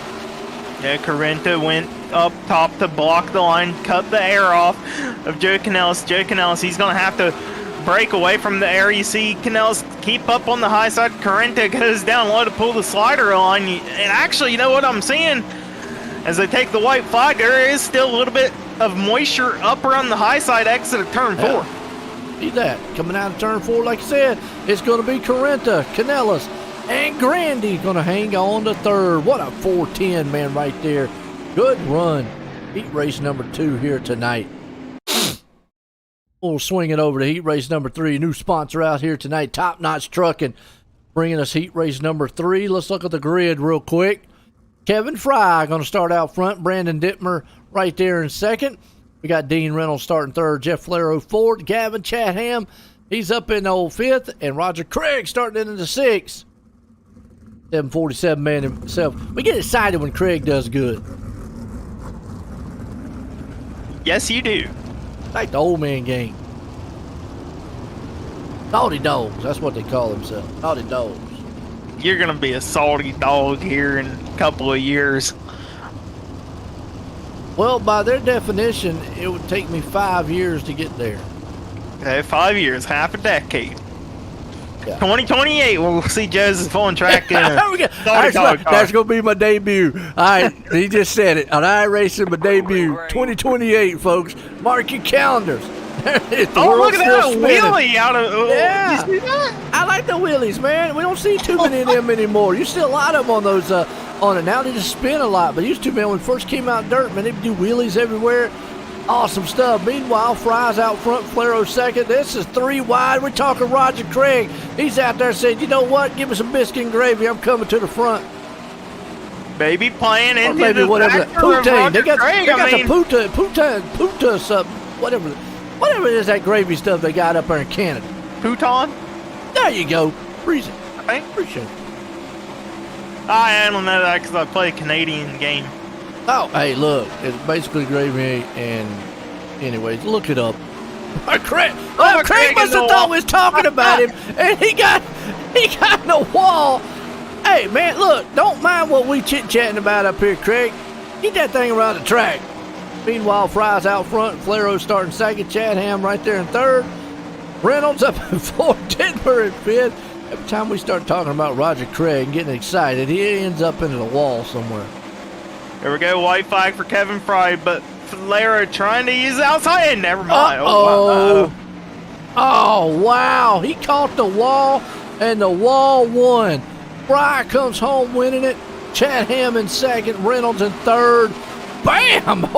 Chad Ham came out of the turn and just pulverized the outside wall too, but Valero had a fight with the wall, and the wall won and finished it out in 6th. Had a top 3 too.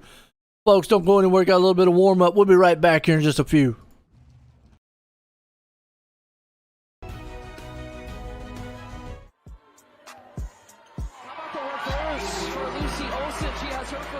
Yeah, Lucy Olson, talented sophomore.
All right, feature time 410 wing sprints. Here we go. Going to be a solid one out here.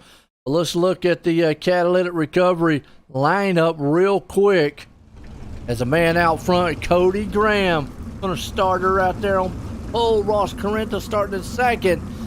Baylor's got a little better run this time, starting there in 7th. Well, got a little something new here. Corey wants to start this up. So we're going to have what we call the Coast2Coast Racing League's Corey's pick of the feature here tonight. Well, you know, Joe, I like Blake Chapman. I'm going with Blake Chapman here. All right. Who do you pick? All right, Roger Craig. But if I had to go real lit, not Craig's on that. Man, come on. No. Hey, look, Craig can win this thing. I got faith. He could. Good. Anybody could win. I could come out here and win. I'm telling you. I don't know if I could come out here and win, but I'm just saying. I don't know. I don't really like picking picks too much because every time I do, the guy I pick wrecks. Come on, man. Just make a pick. Just throw someone out there. Throw a name. Yeah, I'd like to see maybe like, you know, a lone horse guy come up here. You know, some maybe like, you know, Canellis or Grandy, Krupa, one of those guys, you know, they have good runs week in and week out. It just seems like they just can't break that barrier to get that win. They've got the speed. They know how to get up front. Week in and week out, we see it. So, yeah, I'd like to see maybe one of those guys, maybe just, you know, kind of break the barrier, get up here. And I think with this new build, I think we're going to see some new, you know, winners here this season with the Hometown Heroes. With that said, Team King Pace Truck drops off. Here we go. Feature time, 20 laps. 4 10-wing sprints. You see Graham gets a jump out front. Fry's there. They're already packing it up. 3x3 and whamma. Well, there goes Fry. He's in the wall. Along with Cody Graham, our leader. Oh, boy. Go back on the Malcolm Mills replays. We're under Team Watson. Oh, wow, I want to say Tim. Too bad, but Team Watson setups, and boom, you saw him come right there. Fry got the worst in. Still like to say his car looks like a tractor. Who, Fry? Yeah, if you just look at the color, it's like that bright orange. It looks like one of those Kubota. Yeah, there you go. Yeah, Kubota tractor, man. We got a Kubota place right up the road here, and that's what it reminds me of. Every time I see it, it looks like one of Kubota tractors. I was about to say Husqvarna, but that's orange. I got one of those. Yeah, Kubota's more the orange. It's like a fiery orange red style he's got on it. It just reminds me of one of those tractors. It's a couple of orange tractors out there. Right, but his just more looks, Kubota. Looks like, yeah. So Kubota didn't do too well. Also, it's like a. Who'd you pick again? Blake Chapman. He's up to third. Don't worry, he'll wreck for the race over with. Ah, come on, man. Don't put that bad juju on me. Hey, it's the broadcaster's jink. Lights off on the pace truck. Here we go, back green. 4 10-wing sprints. Been a good one here, the Hometown Heroes. And folks, if you're first time tuning in, you're up here going, man, these two guys, what in the world? Hey, we have fun up here in the booth. Yeah, we talk about what's going on the track. Actually, we love getting a little technical on that type of the stuff. It's new builds, what's happening on the track, and so forth and so on. But we love having fun up here. What it's all about, Hometown Heroes, clashing these guys out here. Pace trucks in, Graham's up front. He drops the hammer on it. Carrenta, man, right there on the bottom side. He's going to get down there in a little bit of mud. Doing a little bit of mud running here in a 410 sprint would car. spin the wheels down there though if it was that muddy. No, it ain't muddy, but it's like got a little bit more moisture down there. You see him, he'll pull the slide job over Cody Graham going for the cut over. Can he get it done? Ooh, he does. His Carrenta gets a little bit of the wall action right there. Blake Chapman just riding around, saving his tires. Oh, Spangler just banged off the wall. Did you see that? He ping-ponged it. Oh, he might ping-pong it again here. Not quite yet. Oh my, this is good racing all out throughout the field. Carrenta trying to get by Graham. Look at this, almost Randy Shreve's actually just disconnected. Uh-oh, that ain't good. Wow. Well, meanwhile, like you said up front, you got Carrenta, Graham, Chapman right there. They're all bunching up. Here it comes old Chad Ham. Remember, he won the 305, so this thing is to turn in from a two sprint car run to about a 3 or 4 sprint car run as everybody's getting into the party. You see, Cody Graham up in the wall hard, and that's going to slow his car up a whole lot, and right behind him, Joe Kendall. Dean Reynolds, there's the Team Watson Racing setup, caution out on the racetrack. What's going on Malcolm Mills replay? See what happened. We're right here with Dean Reynolds. Happened in front of him, but yeah, the car got up into the wall. Oh, and then he had another one just come down on him, and Reynolds nowhere to go. Slaps the wall. He had a tank slapper right there.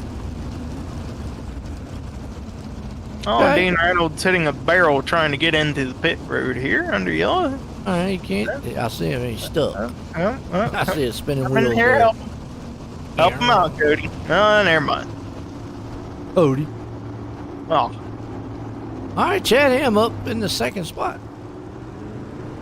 Chapman. Chapman. Chad Ham's right there behind him. So you got Chapman, Chad Ham. That's always a mouthful to say. So many Hams mans here. Yeah, we should just start calling him the Ham Man. Man Ham. So remember, leader gets lane choice.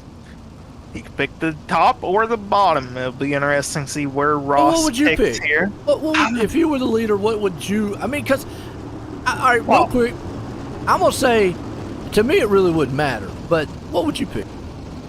Actually, you know what? In a 410, I'd go bottom because you can get the jump on the field and clear yourself down and turn one Don't you gonna for get the that high anyways? side. Well, kinda. I mean, that's why I'm saying, as a leader, really... Does it really matter that much? Well, I mean, you put somebody on your inside, they can slide you. Okay. Well, race truck's in. We'll see what happens here. Corinthia, you see, he just gets on that loud pedal and gets out front. So he clears all that. Meanwhile, Chapman right there with Chad Ham. Those two guys are going at us. Chad Ham's going to take that second place spot away. Boy, they are just clocking and knocking in the back. We got a car upside down. Tim Watson. Team Watson. Get off that Tim, man. My bad. Sorry, guys. On the Malcolm Mills replay. One of the cars got slow, got in the wall, and then from there, that's what got Robert upside down. Well, the machine's involved with that. It was Randy that was slowed up on the high side right before that. Multi-colored car. Malcolm Mills replay. So maybe it's a new sponsor out there. I'll get it right, man. I was getting it right last night. I don't know why I can't get it right tonight. Team Watson. I want to say Tim. It's just kind of like rolling off my tongue. I think they would accept TWRS too. TWRS. That would probably be a lot even harder for me to say than okay. Team. I'm just saying. TWRS. Yeah. Oh, man. We're just not trying to make it easy for you. I'm trying to help. Yeah, I'm trying to help Joe out up here in the booth, and it's hard to get good help. Yeah, ain't that right? Look what I got to work with, folks. Come on, now. I had to help him out fix his Twitter. It got hacked. They got. Get me up here with the young guy. We can get Craig up here. Hey, there you go. I'll go on the track, run the I don't know, man. Craig get up here in the booth. He probably start talking about biscuits. I don't know. Mooses. Yeah, mooses. We be up here talking about mooses before it's over with. And we wouldn't get no racing done. Green flag. We're back running here tonight. Hometown Heroes. Corinthia's a man out front. Chapman right there behind him. Chad Ham, though, he's giving him a hard time. Look at this. Patrick Spangler says, hey, fellas, how y'all doing? He sent that thing in there for a Hail Mary. He found the little bit of moisture down on the bottom. Oh, Chatham got up in the outside wall down in turn 2. He'll relinquish third place to Patrick Spangler. Spangler going to put a little bit of a gap to Chatham right now. But Chatham trying to close back in. Wow. Still have Ross Corinthia out front. Corinthia goes down low down in turn 3, pulls the slider line. Look at this mess right back here around 8th place spot. You got Craig, Fry, Sharp, Graham, Flero. I mean, these guys are 2 wide, 3 wide, 4 wide. Car in the wall. That's Flero in the wall. He's up there, man, trying to hang on to it. But, man, they are still digging around that 8th place spot. Craig's back there. He's getting beat up by the lawnmower that we were talking about earlier. Oh, and they're around. Team Watson Racing setup. Caution flag is out. Wow. Craig. Like Dittmer started that one. Nope. Actually, it came for Bob DeGood. Bob DeGood was in front of this pack, too. Him and Craig got together. Oh, man, not Craig. Told you, talked about him long enough. Boom. And you know, I was talking about some of them guys I was talking about earlier. You know, they got the speed. Just seems like they get in trouble a lot. something happens, and boom. It's been Carenta's night, though. I don't think Chapman's going to get him. Because he's got Chad Ham right there all over him. Yeah, gonna be a little tougher here going to go single file.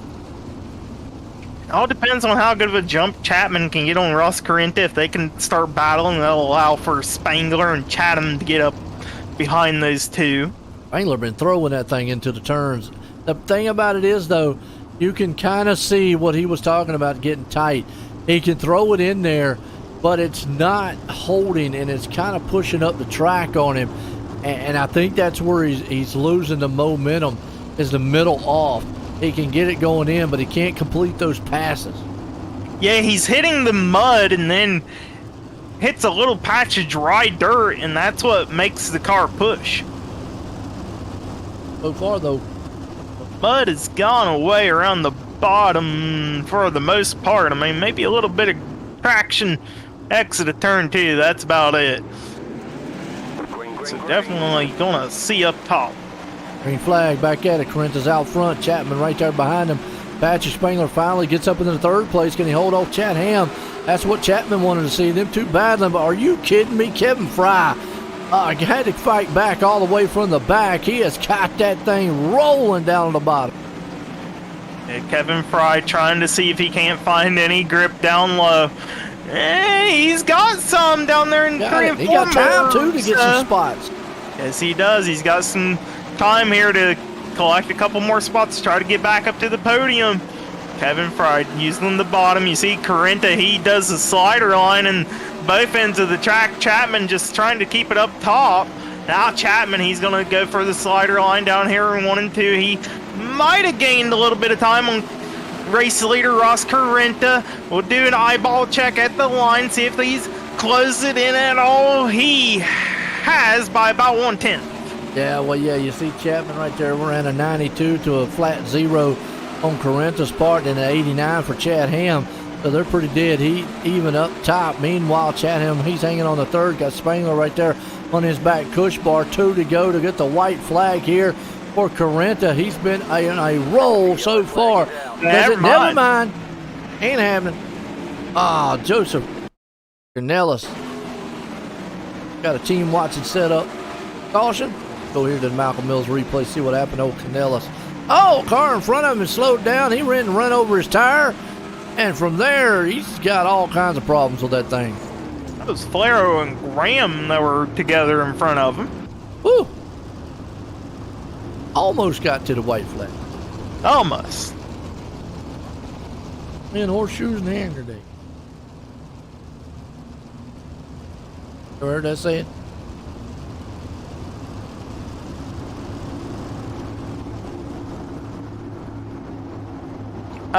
No. Close. And horseshoes and hand grenade? No.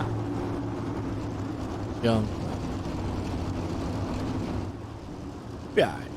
You'd be alright. Carenta's probably saying, can we get this thing over with? I had a beautiful lead.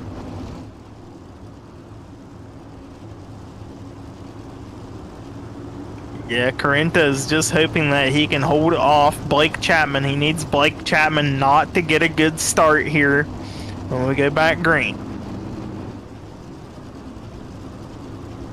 It does. I think he will because we're starting out here. Single file. Steve King pace truck out front. Set to go back green here. 410 wing sprints tonight. Eldora, hometown heroes here for the Extreme E-Speed TV. Hometown heroes. Solid race. Kick off the season here for the Coast2Coast Racing League. We go. Pace trucks in. Carenta drops the hammer. Meanwhile, behind them, you've got Chad Ham and Chapman. Those two guys, man, are going to go at it. And Spangler says, I'm going to put my name in the mix. Kevin Fry, he's got a shot at it too. Maybe better start there out of Chapman, but white flag in the air for Carenta. Can Spangler pick up a podium? Can Chapman close the deal up at the front? Our corner to go for Carenta out front. Carrenta out of turn number 4. He'll pick up the 410 feature win. Chapman second and Chatham in third. Yeah, there you go. What a finish to the 410s. Good run. Good way, man, to set these guys off. Get a word in with them here, and then we're going to go asphalt racing. Got the Xfinity cars tonight. We're going to go right and left in this. Yeah, road racing on the asphalt, that is. Interesting. And the fireworks going off. How about that?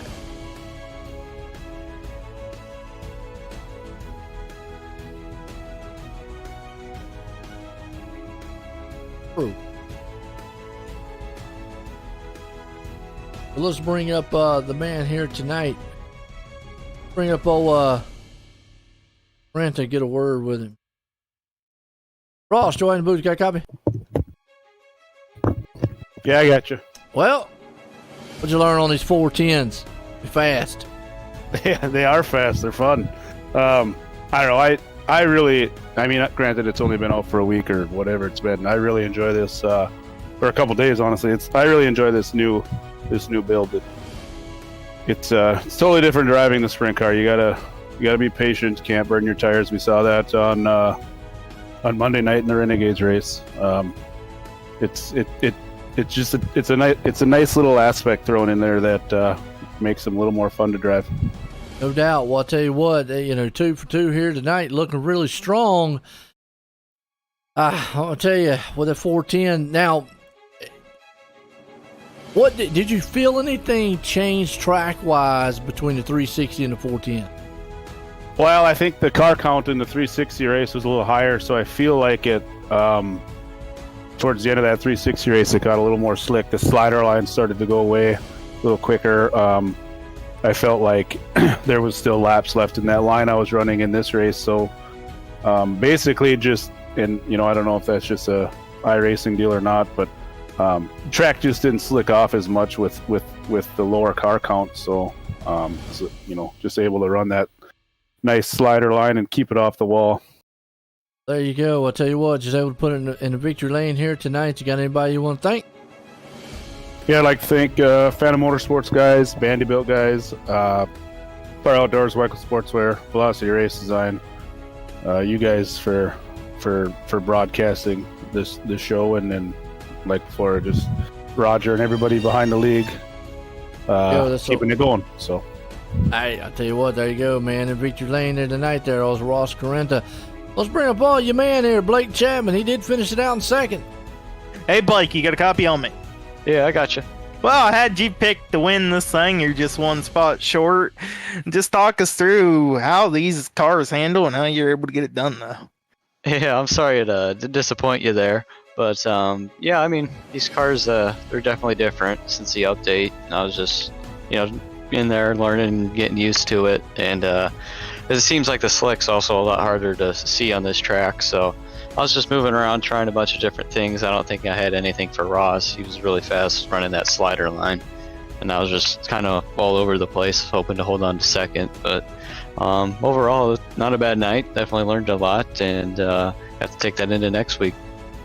Well, I mean, maybe not so much because you get a lime lane next week, right?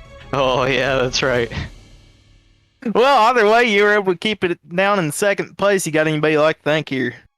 Yeah, parents, grandparents, everybody watching and supporting. I got to give a shout out to the boys down at the Kreitz Sim Racing Team and the Can-Am Racing Team, and our sponsor, Galen's Gourmet Popcorn. Head over to their website and use code CART, C-A-R-T, at checkout for 15% off some of their delicious South Dakota homegrown popcorn. And I got to thank you guys for putting this on. There you have, folks. That's your second place driver, Blake Chapman. Absolutely, man. Like you said, bringing home tonight with this guy here, man, Gavin Chatham. Bringing her home here tonight. Hey, Gavin, you get a copy on me? I hear you guys. What's going on? Well, man, you're able to pick up another podium here tonight in the 410 division. Just talk us through how these cars have changed since they reworked the dirt side. It's definitely all about patience. Smooth is fast, slow is smooth and smooth is fast. That's what you got to do with these things. Just keep it underneath you and keep a nice steady smooth pace, and keep the right rear on it, and give you enough grip to last to the end of the race. Now, we've heard drivers say that these cars get a little bit tight. Is that due to the tire wear occurring on one of these? I think actually, I don't know if it's a tire wear or just the way the cars are set up now. Because I definitely feel, I think when the tires start wearing off, they actually turn a little bit better and get a little bit looser as they go. But that might be my driving style, and that's definitely something that's different this year. Is the driving style of everybody comes into play on how they're feeling. But I do feel that push in the cars. I don't know if it's an aero push. I heard you guys talk about it on the broadcast, or the way the stagger's set up in the car. I'm not really sure, but there is a slight push. Well, all right. Well, either way, man, you were able to keep it there in top 3. You got anybody you'd like to thank tonight? Just want to thank you guys doing an awesome job with the broadcast. Coast2Coast Racing for putting all this on, and everybody involved with that. Thank you, and all the sponsors that help out with that. Just want to thank all the fans and my fans for coming out and watching tonight, and hope we put on a great show for everybody. And I just want to thank Chatham Motorsports, Northeast Outlaw Motorsports, Velocity Race Design, and Mike Schick Motorsports Designs. For thank all the sponsors for the help and the support. There you have it, folks. That's your third place driver, Gavin Chatham. Absolutely, man. Coming home tonight. Well, folks, don't go anywhere. We got some Xfinity machines about to head on here with some road racing. We'll be right back here in just a few.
All right, here we go. Xfinity Series time and road racing.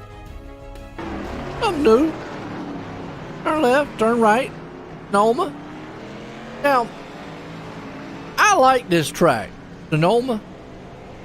I like it in a GT3 car, more so. But this is a technical style track when it comes to the road racing style. I mean, there's some tracks that are more technical than others, and this would be one of those. And the reason I say that is you have quite a few elevations. You have obviously uphill, downhill, left turn, right turns in those elevations. Very sharp style turns, not a lot of sweeping style turns. So you really have to hit those braking points, shift points, and et cetera here on a track like this. Nürburgring would be another one that comes to mind. It's a huge technical style track. Something other than like Watkins Glen. Don't get me wrong, Watkins Glen, sure has its elevations and stuff, but momentum, and you have a lot of sweeping turns at that style track, as opposed to here, it's it's more technical based. So you got to be on your toes and hit those marks. Yeah, absolutely. Going to be a little bit different than watching oval around here. We seen them turn right to go left. This time they actually had to turn right to go right. Right, left, left. I mean, maybe, you know what? This track is a little bit kind of like a dirt track of road racing, especially down through the S's. It gets a little squirrely on you. Not sure what we're waiting on. Maybe a couple of drivers. They usually go off of our voice.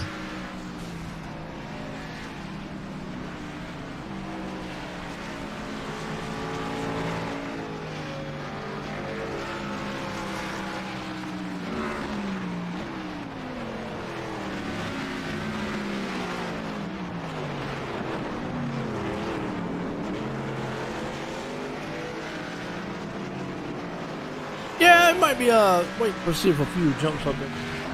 Give him a little bit of practice on this track here. Been a good night here for the Hometown Heroes, though. Kicking off the season. What have you learned out here, Corey? For what? Anything. I learned that we're in for a treat for sprint cars, especially considering we go to a bull ring next week. Okay. So with that said, and then obviously we'll go back to an oval here also for the Xfinity Series. But with that said, what do you think maybe the major difference that you're going to see between the two tracks? For what? From dirt to... Oh, the dirt. Okay. Definitely, I don't know, honestly. I am not qualified to answer this question. Like I'm not qualified to answer any questions about a road course. Full disclosure here as we go into qualifying. Or just George says, hey, I know they turn right and left. That's about it. So, there's 12 turns. It's all I know. Yeah, I mean, again, what I was speaking about before is you talk about the technical wise of this track. You've got to hit your marks. You've got to hit your braking points. You shift a lot here too. But you got downshift, upshift, knowing when to do that. And these cars will step out from under you. You can get in trouble real quick here on the road race. Now, the biggest thing, I love the GT3 cars, which are built for road racing, as opposed to this here. The Xfinity car was not built, I don't care what they say, for road racing. Okay, now the next gen Cup car, was built for road racing in mind, more so to me than it is for oval racing, because that seems like that's what NASCAR wants to go to, and they forgot their roots. That, hey, y'all turn left, not right all the time. But anyway, that's the major difference between you see the different cars here. So this is kind of a, you can maybe reference this a little bit here, Corey. This is almost like a big boat with 4 wheels that you're kind of just rolling around here, almost like the street stocks on dirt. Going from, let's say, a late model to that is a huge difference. Yeah, definitely. We used to run the late model stock cars here on Wednesday night. Now we're running the Xfinity. They are definitely more of a boat style track. Feels like you're floating on the water. Yes. Yeah, I mean, it's a big car. The tires, so it doesn't want to turn well, wants to step out from under you. That's the major thing about this car. Again, it's an Xfinity car. Even the truck, they were not designed for road racing in mind. Not like the next gen car. That whole car to me was more built purpose for road racing.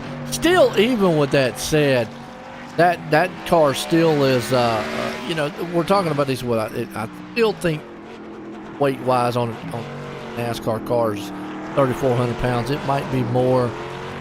Doubt it's less, but last time I looked, 3,400, 3,500 pounds.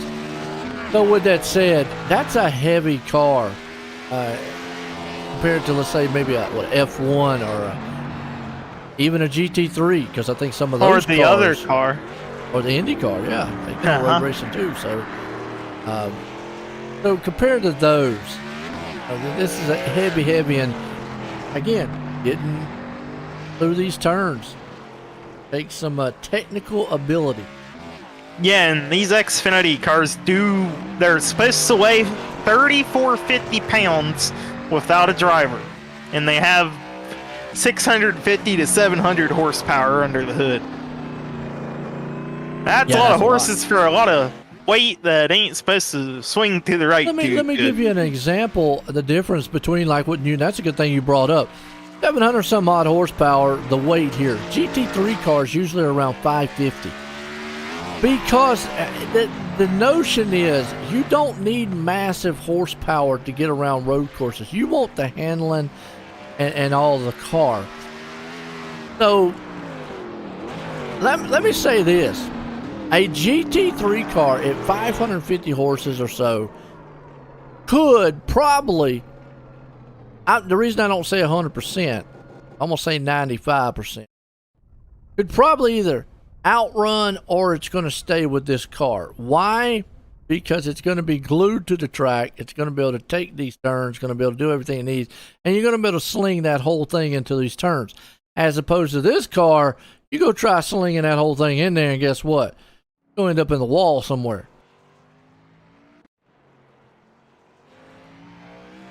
Yeah, and I mean, not to mention the tires on a GT3 car, they're significantly wider than what you see on an Xfinity. Yeah. Able to put more grip down on the track.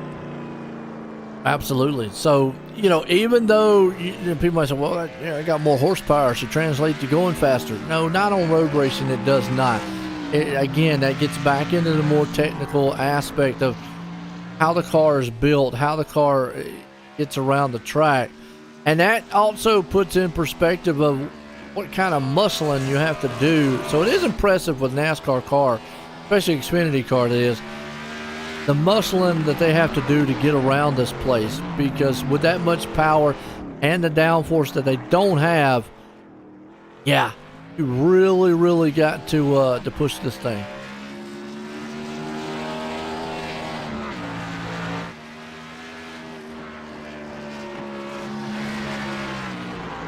So you see these cars on track for their qualifying.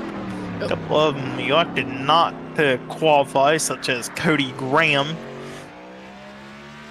Brandon Ishkanen playing admin tonight here, so he won't take a time.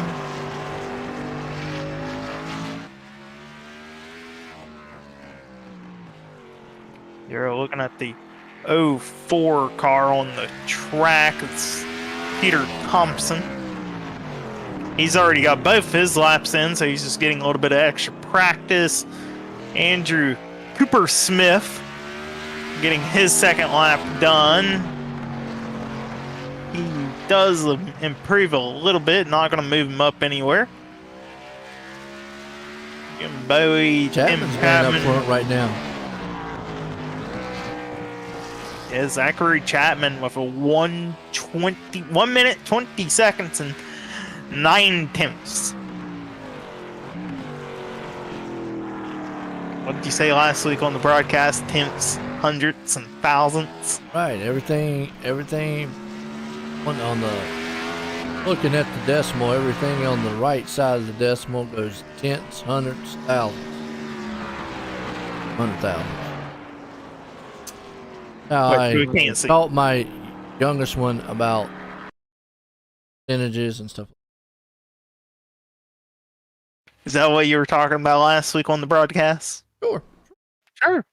I was like, I know that because that's racing term there. So I told him. Well, let's look at the grid right fast, our catalytic recovery grid, and yeah, we got the Porsche car. We're going fancy here at Coast2Coast Racing League. Zach Chapman out front here. Butch Baker's going to round out the bottom.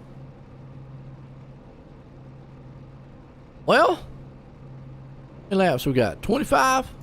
25 laps, so give him about 25 minutes and we should be done. Or a little bit over 25. Minute 20 lap, what's that? Like every 3 laps, another minute, so maybe a half hour here. Hopefully we don't have cautions. I'm not sure. We're gonna find out when somebody wrecks, I guess. Yeah, true. Oh, everybody's gonna figure that one out.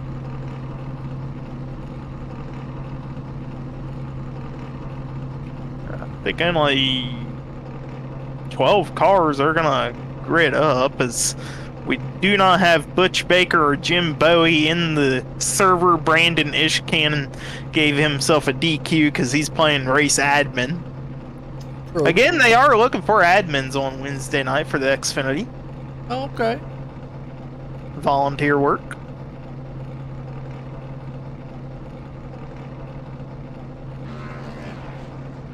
Up. Yes, it is. Just waiting on him to let him loose here on the grid. We'll do one little pace lap. Let them all get the heat up in the tires. Behind the iRacing Porsche safety car. It's a safety car, Joe. Yeah. You know what? I barely ever see him use a Porsche. Yeah, we don't really see him too much use the Porsche. I mean, it is more for road racing style.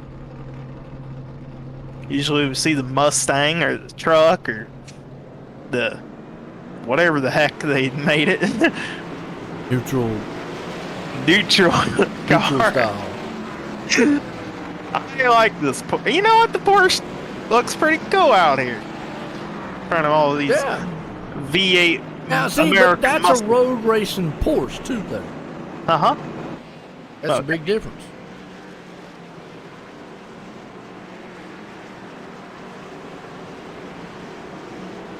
And even the Porsche safety car here has bigger tires than the Xfinity cars. Yeah. You can see how much more, well, I don't want to say lower to the ground, but you can see how more it's just like glued to the ground. And the one thing that pace car there doesn't have the wing on the back. That's missing the wing there. It would have a bigger wing than that E3 car. See a little bit of sand kicked up on the left-hand side of the track there. All kind of dirt go flying here to get off on the... Yeah, I'm gonna see some sand. Wine country, Jeff. Did you get you a glass of wine? I got some tea. I'm in tea country. Okay. I'm in tea country too. Man, you're in the woods. I am not in the eat woods. Beef jerky, y'all. I do eat Slim Jims. Talking about the other kind of beef jerky. Real beef jerky. There we go, turn 11. This is gonna set us up for the green flag. These cars in. Racing tonight here, Hometown Heroes. Xfinity Series. Get down here to the Mission 22 restart zone. Lucy Olsen, green flag. We're racing. Heads on up here, turn 1. They're going to go up the hill. Little sharp turn. S's. Careful.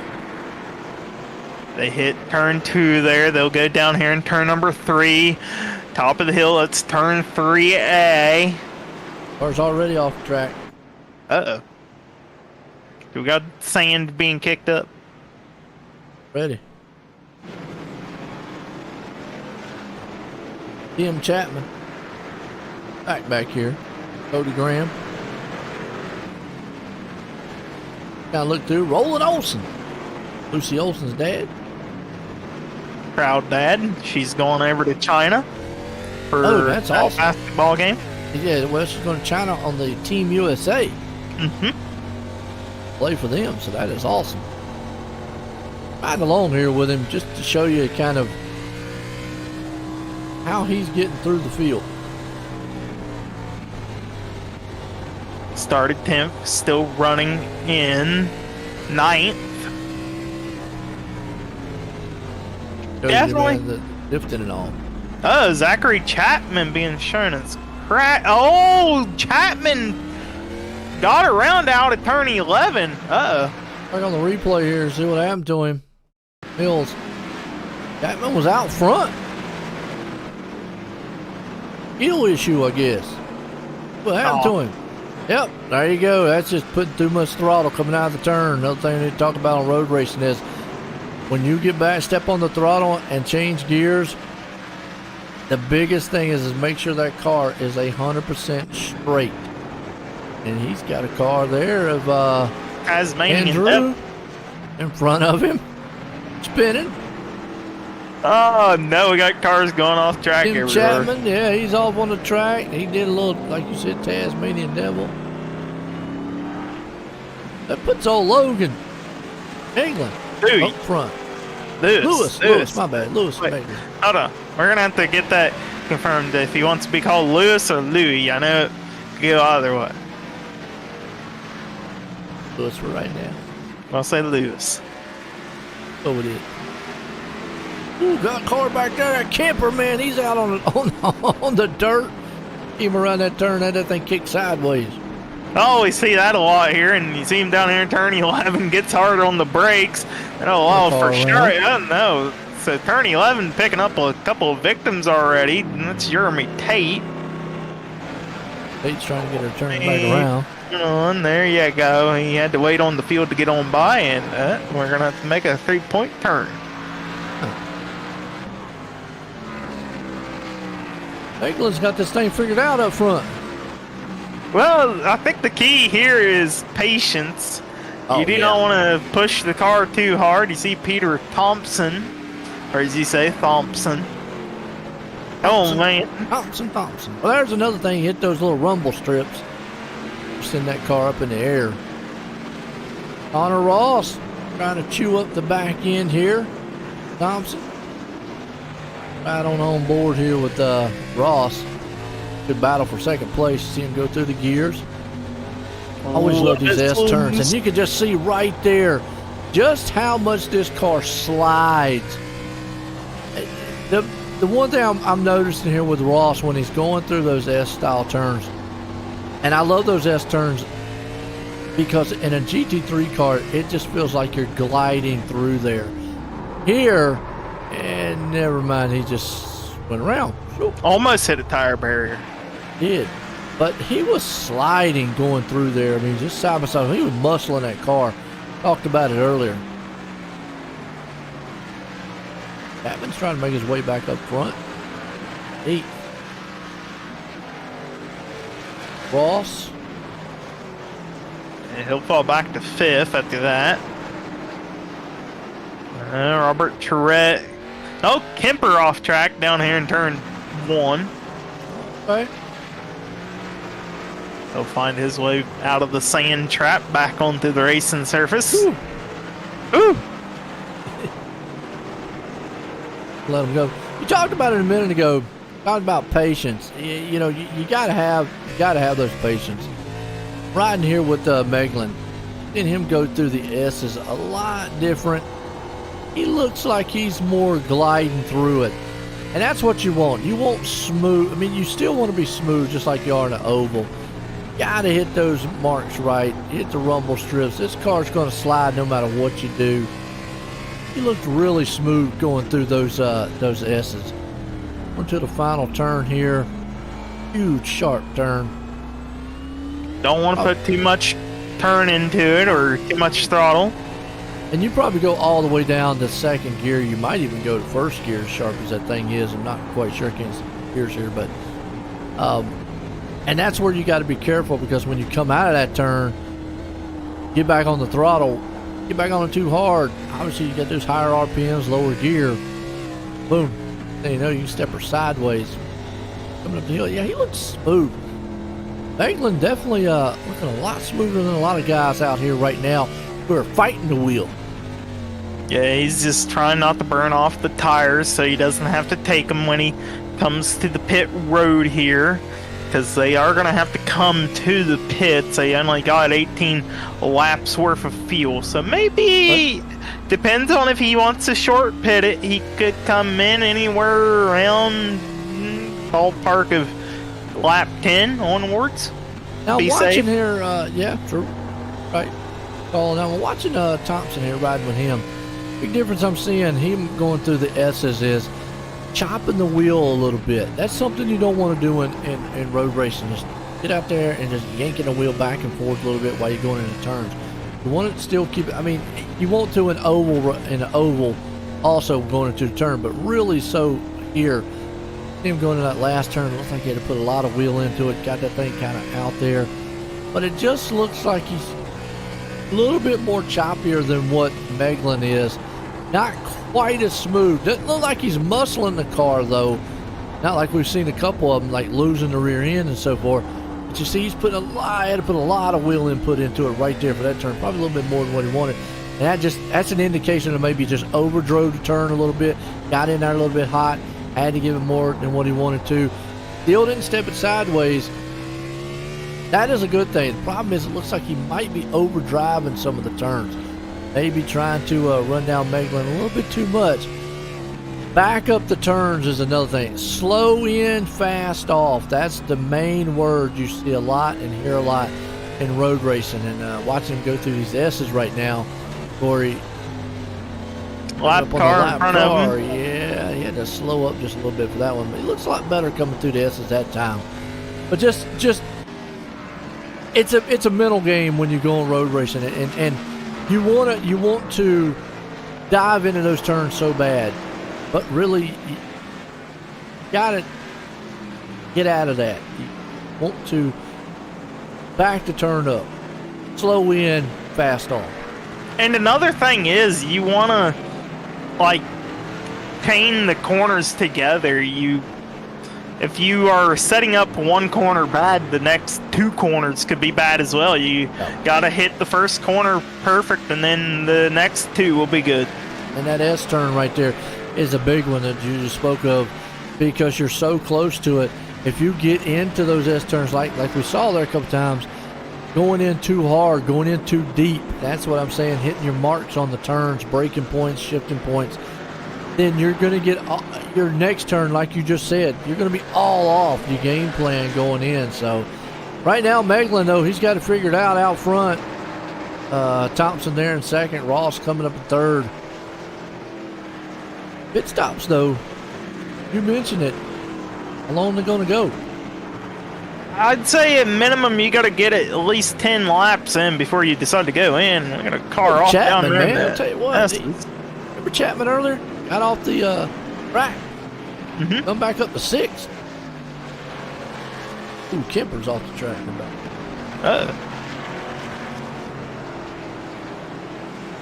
And we got Robert Charlotte going for a ride in the sand. Ooh, yeah, he did. They let Chapman get up out of 5th. Chapman's on the move. Yeah, Chapman trying to recover. He's got a little bit of damage there on the right side of that 72 car. Let's ride along with him here. He goes in that last turn right there.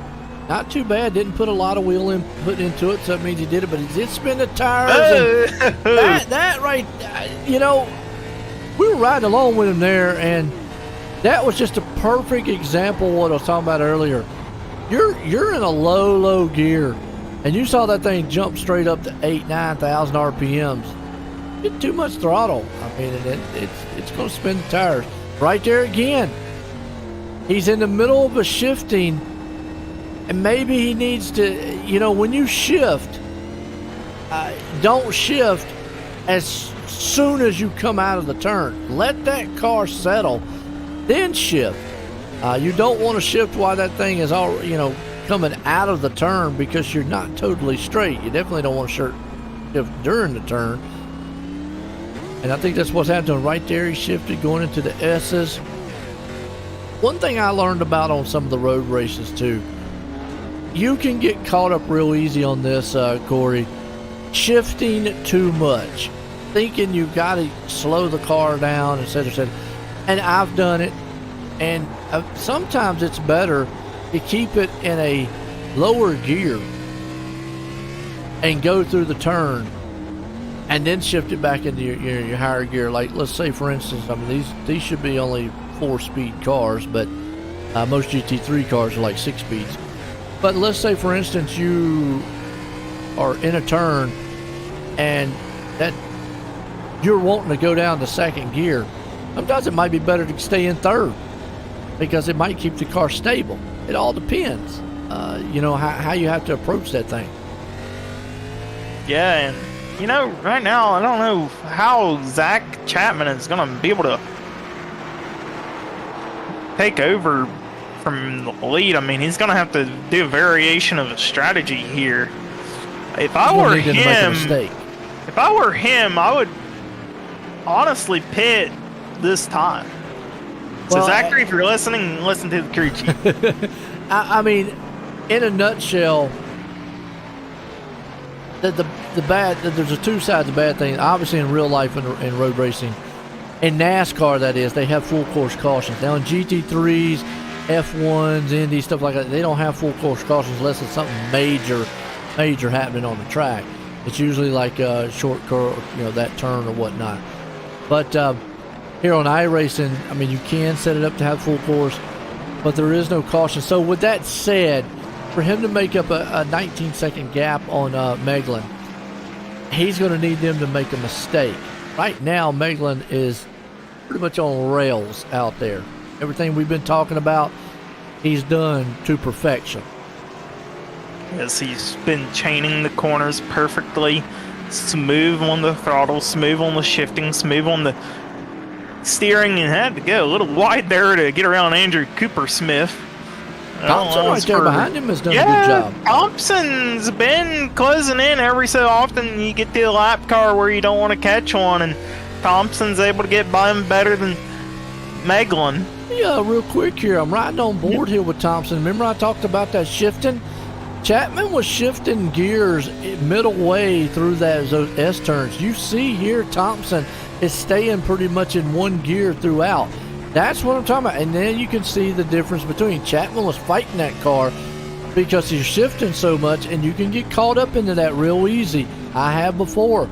But you saw how smooth Thompson was going through those S's by not doing that, because you're not upsetting the car. You're not, you know, putting a shock to the tires by you know, hitting RPMs higher or anything like that. So I go back to that technical wise of how this track is.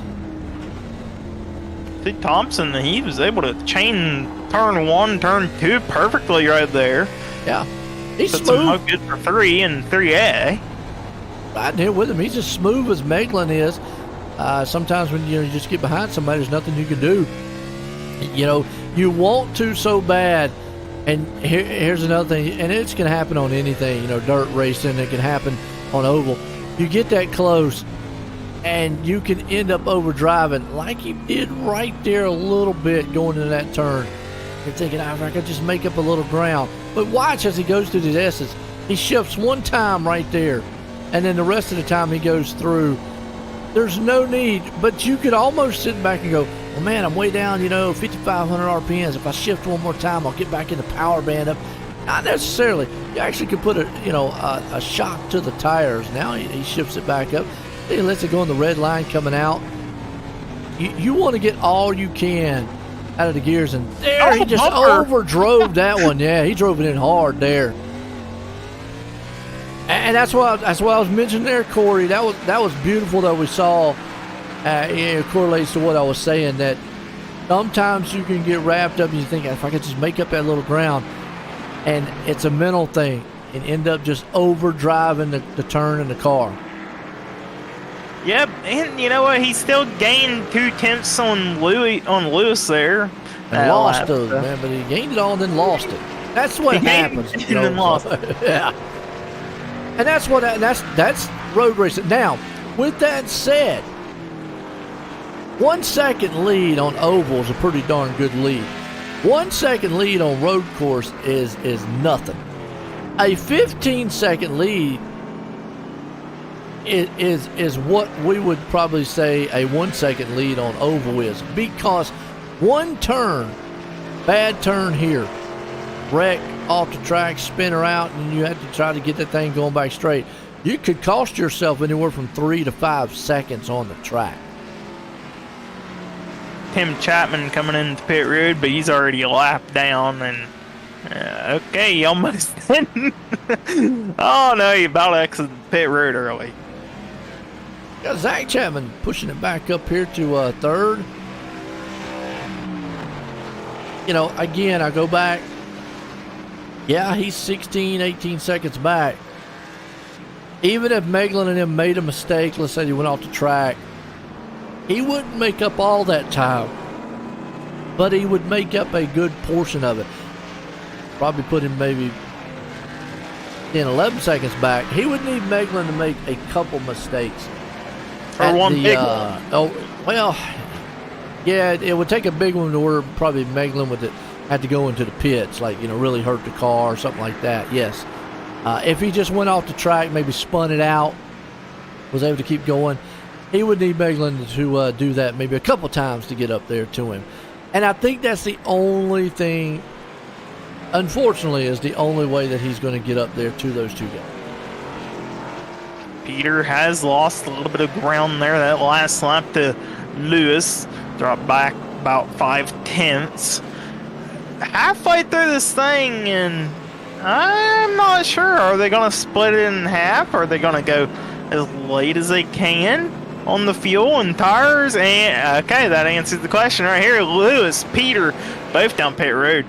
And I'm Chapman, I'm coming in with them. Really, there's no, normally we talk about short pit or pit one lap afterwards. It benefits you on oval. Zachary. Oh, he's in the what? Wow. Yeah. He's definitely going to have to pit now. Get them tires. Tires are probably just wore all to pieces. But here, there really is no benefit to staying out another lap. You actually could hurt yourself even more by doing that. And even short pitting, as far back as he is to Meglin and them, short pitting would not get him that position. So it's unlike what it is on the oval side of things. But Cody Graham, yeah, he's going to opt to stay out, but it's just not going to. Yeah, it's going to get you the lead until you come in, and that's it. So maybe, okay, I was going to say Zachary might benefit if he doesn't take tires here, but he's the young. Oh, you got no. There's no way that you're ever in a scenario that I would say come in and not take tires on a road race. I don't know. I probably would not take any. Well, this short of a race. See you in the back. What I'd say. I mean, you got to gamble though. But the gamble wouldn't pay off. It would not. In no scenario would it pay off. It's not like, I know what you're thinking. Well, I get out there and get the track position if I can get the lead. Let's say like Cody Graham. Let's say he could go all the way from this point. He doesn't have to pit. He only has a 7-second lead on guys that are sitting on new tires. watch the lap time difference between Graham and what the guys on new tires are. It is that huge of a difference. Gotta wait till it takes over a minute. That's another thing we're not used to. It takes well over a minute to get around the track. It's just not a gamble you want to do. There's no scenario that I could see that you don't take tires. Oh, and Lewis got lucky there as Tim Chapman went around and turn one, almost clipped him as he went by. It's probably slowed him up too, so that's why that lap time was a little slower, slowed him up on that one. I think we're counting from leaving the pit road 2 there. I mean, if you Cody Graham, I would run it as far as you can, just take feel, maybe get a little bit better of a finished position here at the end. That's about all. You can try it. You're still with a NASCAR car. Even you come in, you're still looking at what a 40-second pit stop, 30 seconds. Even if you took fuel, total pit stop time. So you're going to lose and drop all the way back to Chapman's clutches at 27 seconds, 39. So that's what I'm saying, 29 seconds. So he'll go from the lead. He's still going to be back at 5th, 6th place spot. And then at that point, I doubt Robert would be able to catch him, maybe. But, yeah, Tate and them, so he might lose and go all the way back to 6th. Johnston need to take a pit stop, so yeah, Tate does, he might fall back to 5th. If maybe Johnston goes without tires. Yeah, well, you see, it was a 7-second lead. There was over 2 seconds. There was a 2-second difference between those tires and his tires. 4 seconds, he will run them down in no time. Meglin will. So I go back again, and there's no scenario that I could see that you would. Maybe Tate here doesn't take tires. Let me say. You know what? If there was full course cautions, well, even then, you'd be crazy under caution not to take tires. So never mind. To me, there's no scenario that you would not. Even in real racing, there's no scenario on a road race, that is, that you wouldn't take tires. And tires are just so. I mean, he's still almost 2 seconds back, and you can see, man, right now Meglin is eating into that lead. He'll be on him before the end of this thing. I'm surprised Graham's been able to go as long, because you said they had to pit. About 18 laps of fuel, so maybe here, probably this lap if I had to take a lucky guess. I mean, I don't know. I don't think it would benefit Graham to just stay out as long as Meglin ran a 21 to a 24 on Graham. So, yeah, you can see those new tires as opposed to the old. He's just going to eat them alive here. And that goes back. I mean, it's good thinking, what you were talking about. I mean, hey, oval racing, absolutely. You know, we talk about it week in and week out a lot on the oval racing side of things. And but here on a road race, yeah, there's no scenario that I would see. I mean, if anybody out in the chat, let me know if you know of a scenario, because I can't think of one. You need that grip. You need the grip. He ain't gonna come out here with the win, but he could salvage a good top 5 just by getting the 20-second quicker pit time, and he's gonna stay out here again. At this point now, get around a lap car. I mean, at some point here, if he feels like he can make it all the way, you might as well stay out there. What's that? Peter with the little mistake there out of turn 11. Yeah. Might have tried to get around the lap car and wasn't able to do it. Meglin was able to get around it. He's only got now less than a second. It's just a matter of time. He's like Jaws with the Jaws music, damn it, you know, coming up there, closing in and about to take this lead back from him. Oh, we do have confirmation from our race control. It is Lewis, by the way. Yeah. Lewis. Now, I will say this: catching and passing. Cody could try to make that car wide, and Lewis. There's no need to. Well, no, there's not, but he could. And Meglin is going to have to find a way to get there because right now, you know, Graham is taking the race line that Meglin needs. We've seen that in Oval a lot. And so forth, so on. And Ish Cannon out here. Well, all right, Ish Cannon up there talking about he can't save fuel. It's not a matter of saving fuel. It's the tires that's going to kill Cody here. He can save fuel all he wants. The tires are what we're talking about. And there's no and right now, actually, Graham can't save fuel. So, I mean, that argument's out the window at this point. If he tries to save fuel, guess what? He's definitely going to lose the lead. You can try to maybe reverse intimidate somebody by making him overdrive the car like he's Lewis right now. Well, Lewis right now has to find a way around him. Remember what I was just saying earlier? I mean, because it's up to Lewis to do it. And there's only a couple passing zones on this track. Not everywhere is a passing zone. That's another thing about road racing is you got to set him up. So he's got to set him up. And, you know, Graham could make it hard for that to happen. Right there was kind of a passing zone if you could get it done. So Graham's taking the line away that he needs. So it is going to be hard for Meglin to get around him. But Graham right now is going to have to run that car harder than he wants to run it with old tires. Yeah, and even if he can make it all the way to the end, eventually Lewis is just going to charge into a corner and take it. There's a huge pass. This is helping out Peter close Thompson. enough. The lap car, they got to get around. They're going to run him fine. But yeah, if Meglin was closer, that was a huge area right there for passing. And now I'm not saying at some point that Meglin's tires might not fall off if he's used a lot of them. Although I'm still, see, because if he keeps doing that, he could tear his tires up. And guess what? Time just run out, and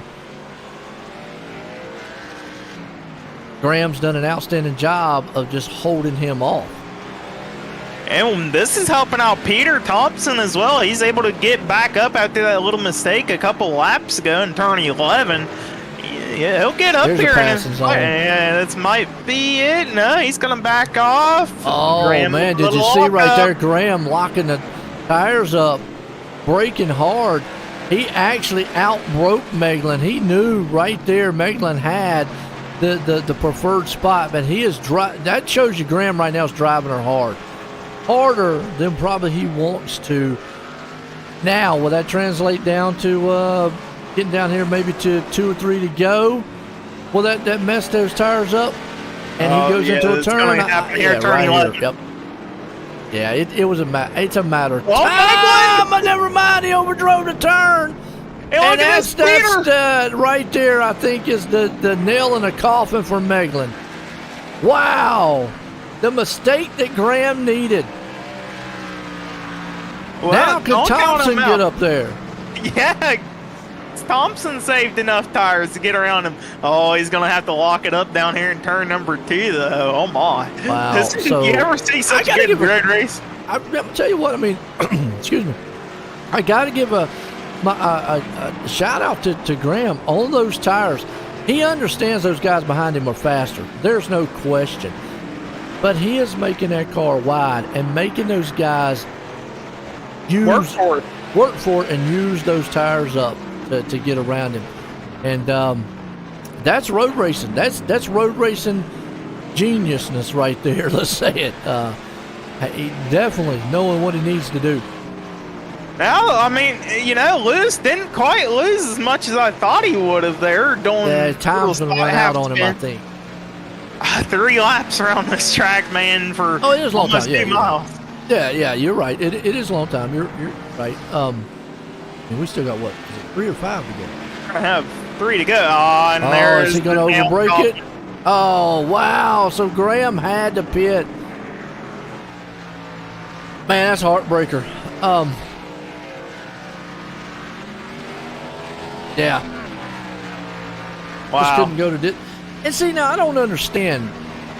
Okay, if he knew he was never going to make it, why stay out? I mean, I don't know. I mean, at some point you knew you weren't going to make it, because see now, what if he would have pitted earlier, we talked about it. He would have had newer tires than most of these guys by the time we got to this point, and probably would have got back up to top 5, top 4. And you're right, Roger. It is an amazing race, and probably would have got back up to, let's say, top 5, 4. I mean, he's going to stay in 4th place.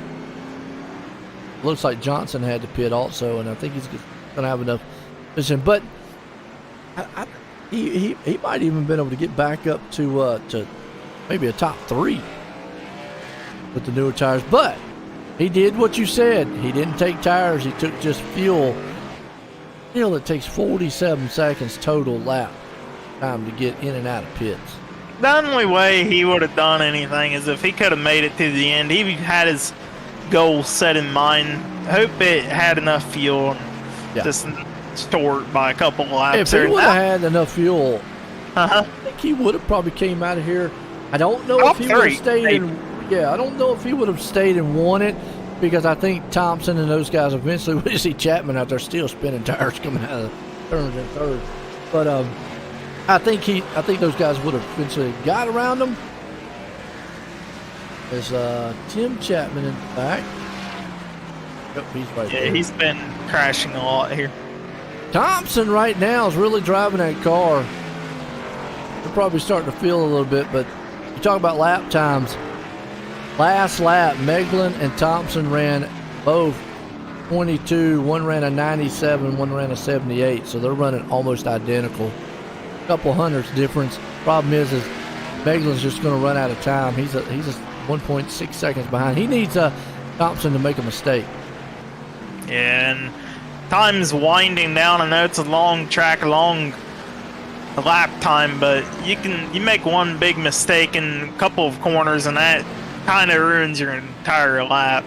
See Lewis, he's pushing that car. He's cooked the tires when he went for a slide there a little bit ago, but oh my, I don't know. It depends on where Peter might catch up to Kemper. If he does. You talk about those old tires. Graham never took tires, and his last lap time was a 1:30. So yeah, there's no way he would have won this race. All 3 of those guys would have eventually come around him. Top 3. Might have been on the stage. Chapman might have been far back behind him. But yeah, his last lap was a 1:30 to 1:22. So it's 8 seconds difference. That's huge. Yeah, I think it's counting from where he pitted the lap. We'll see if it changes here for him any more. But he was already in the 24, 23 second range on new tires as is. It went 124.99. So I might as well say 125. So solid about 2 seconds, 2.5 seconds back. He was running that on new tires anyways. Just the skill gap on a road course. Not putting anything against these drivers, but some drivers, they don't figure out road courses. I'm one of them. 2.5 seconds is a pretty good time. Yeah. It's going to He be probably would have interesting ended up with the Lewis. third. I think he probably would have stayed third if he could have stayed out. Lewis almost making a mistake, and he does out of turn 11. That's, unless Peter makes a mistake here, white flag in the air. One more 2-mile lap to go. Let's ride on board here with Thompson, the final lap here. Hometown Heroes here tonight, Xfinity Series, Sonoma style road racing as you see him go up the hill. Looks pretty smooth so far, Thompson does. Up the hill, takes the right turn, takes the left turn. Puts your input there, looks really smooth. Gonna go down the hill. He knows the situation. Yeah, he does. Yeah, and smooth, in, out. That's what you got to do. He's hitting these right turners beautiful. Watching him shift right now. Now he's going through these infamous S-turns. He'll shift probably one time right there. That was perfect where he shifted at. That's actually where you would do with a GT3 car. Shift right where he did and then just let her glide on through these S-turns. And he shouldn't shift again until he comes out of this one, and watch right there. As soon as he got the car straight, shifted it, and then it right before, obviously going downshift. Final turn, final time. Peter Thompson coming out of the final turn is going to win it here at Sonoma. Good run for him tonight. Meglin going to bring her home in second. Zach Chapman fighting his way back, as long as he doesn't mess up this last turn. About that. I know. I do. Woo. But coming out, Zach Chapman in third. Yeah, he loves spinning them tires, ain't he? He about did what he did on lap one. Woo. Woo. I don't know. I would have kept it in fourth gear. Yeah. Yeah, it's crazy, man, what you got to do. But Chapman, the man right there. Thompson bringing her home here tonight. Xfinity style. We'll get a word with some of these guys, because what a way to kick the season off here to Hometown Heroes. Had the 305s, the 360, the 410 wing sprints, all at Eldora. Exciting dirt racing side by side, man. Good racing on those tracks, and then an outstanding road race here. A little bit of a pit strategy. Had some great battles on the track. All in all, man, just a heck of a way to kick off the 2023 summer Hometown Heroes. Yeah, it definitely was impressive watching this road course. I mean, more racing than I thought it would ever have. Yeah. It's Sonoma. Yes. We're waiting on Let's these bring top up 30 Peter up here to and come get a in. word with him. Peter, join the booth. Got a copy? What's up? Well, you won the race, man. Oh, I appreciate it. How you guys doing? Now, did you think you had the car there? Because it looked like you were, maybe it was either going to get second or third there for a little bit. Yeah, I mean, I was a little nervous. This is a tough track. I mean, it took a lot of practice to finally get the corners consistent without spinning the tires out. This Camaro, I'm still getting used to it. I was used to riding the Supra, but yeah. Hey, no doubt. And I tell you what, you look smooth. Rode on board there with you a couple times. I know a lot about when I drove GT3 cars around this place. I like it. And you were hitting the shift marks good. Looked smooth. Wasn't doing a lot of input. Now, earlier on when you was trying to chase down Meglin, was it a couple times that maybe you didn't think or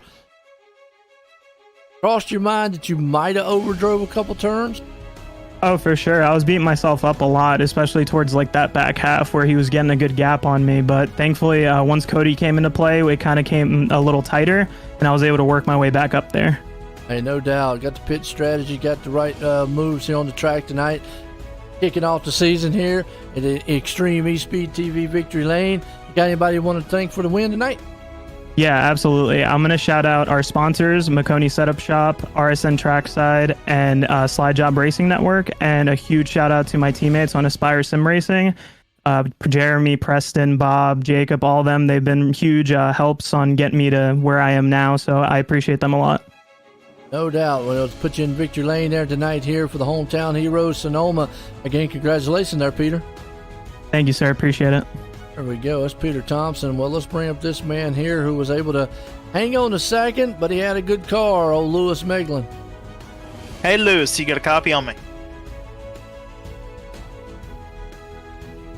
Give him a moment here, Lewis.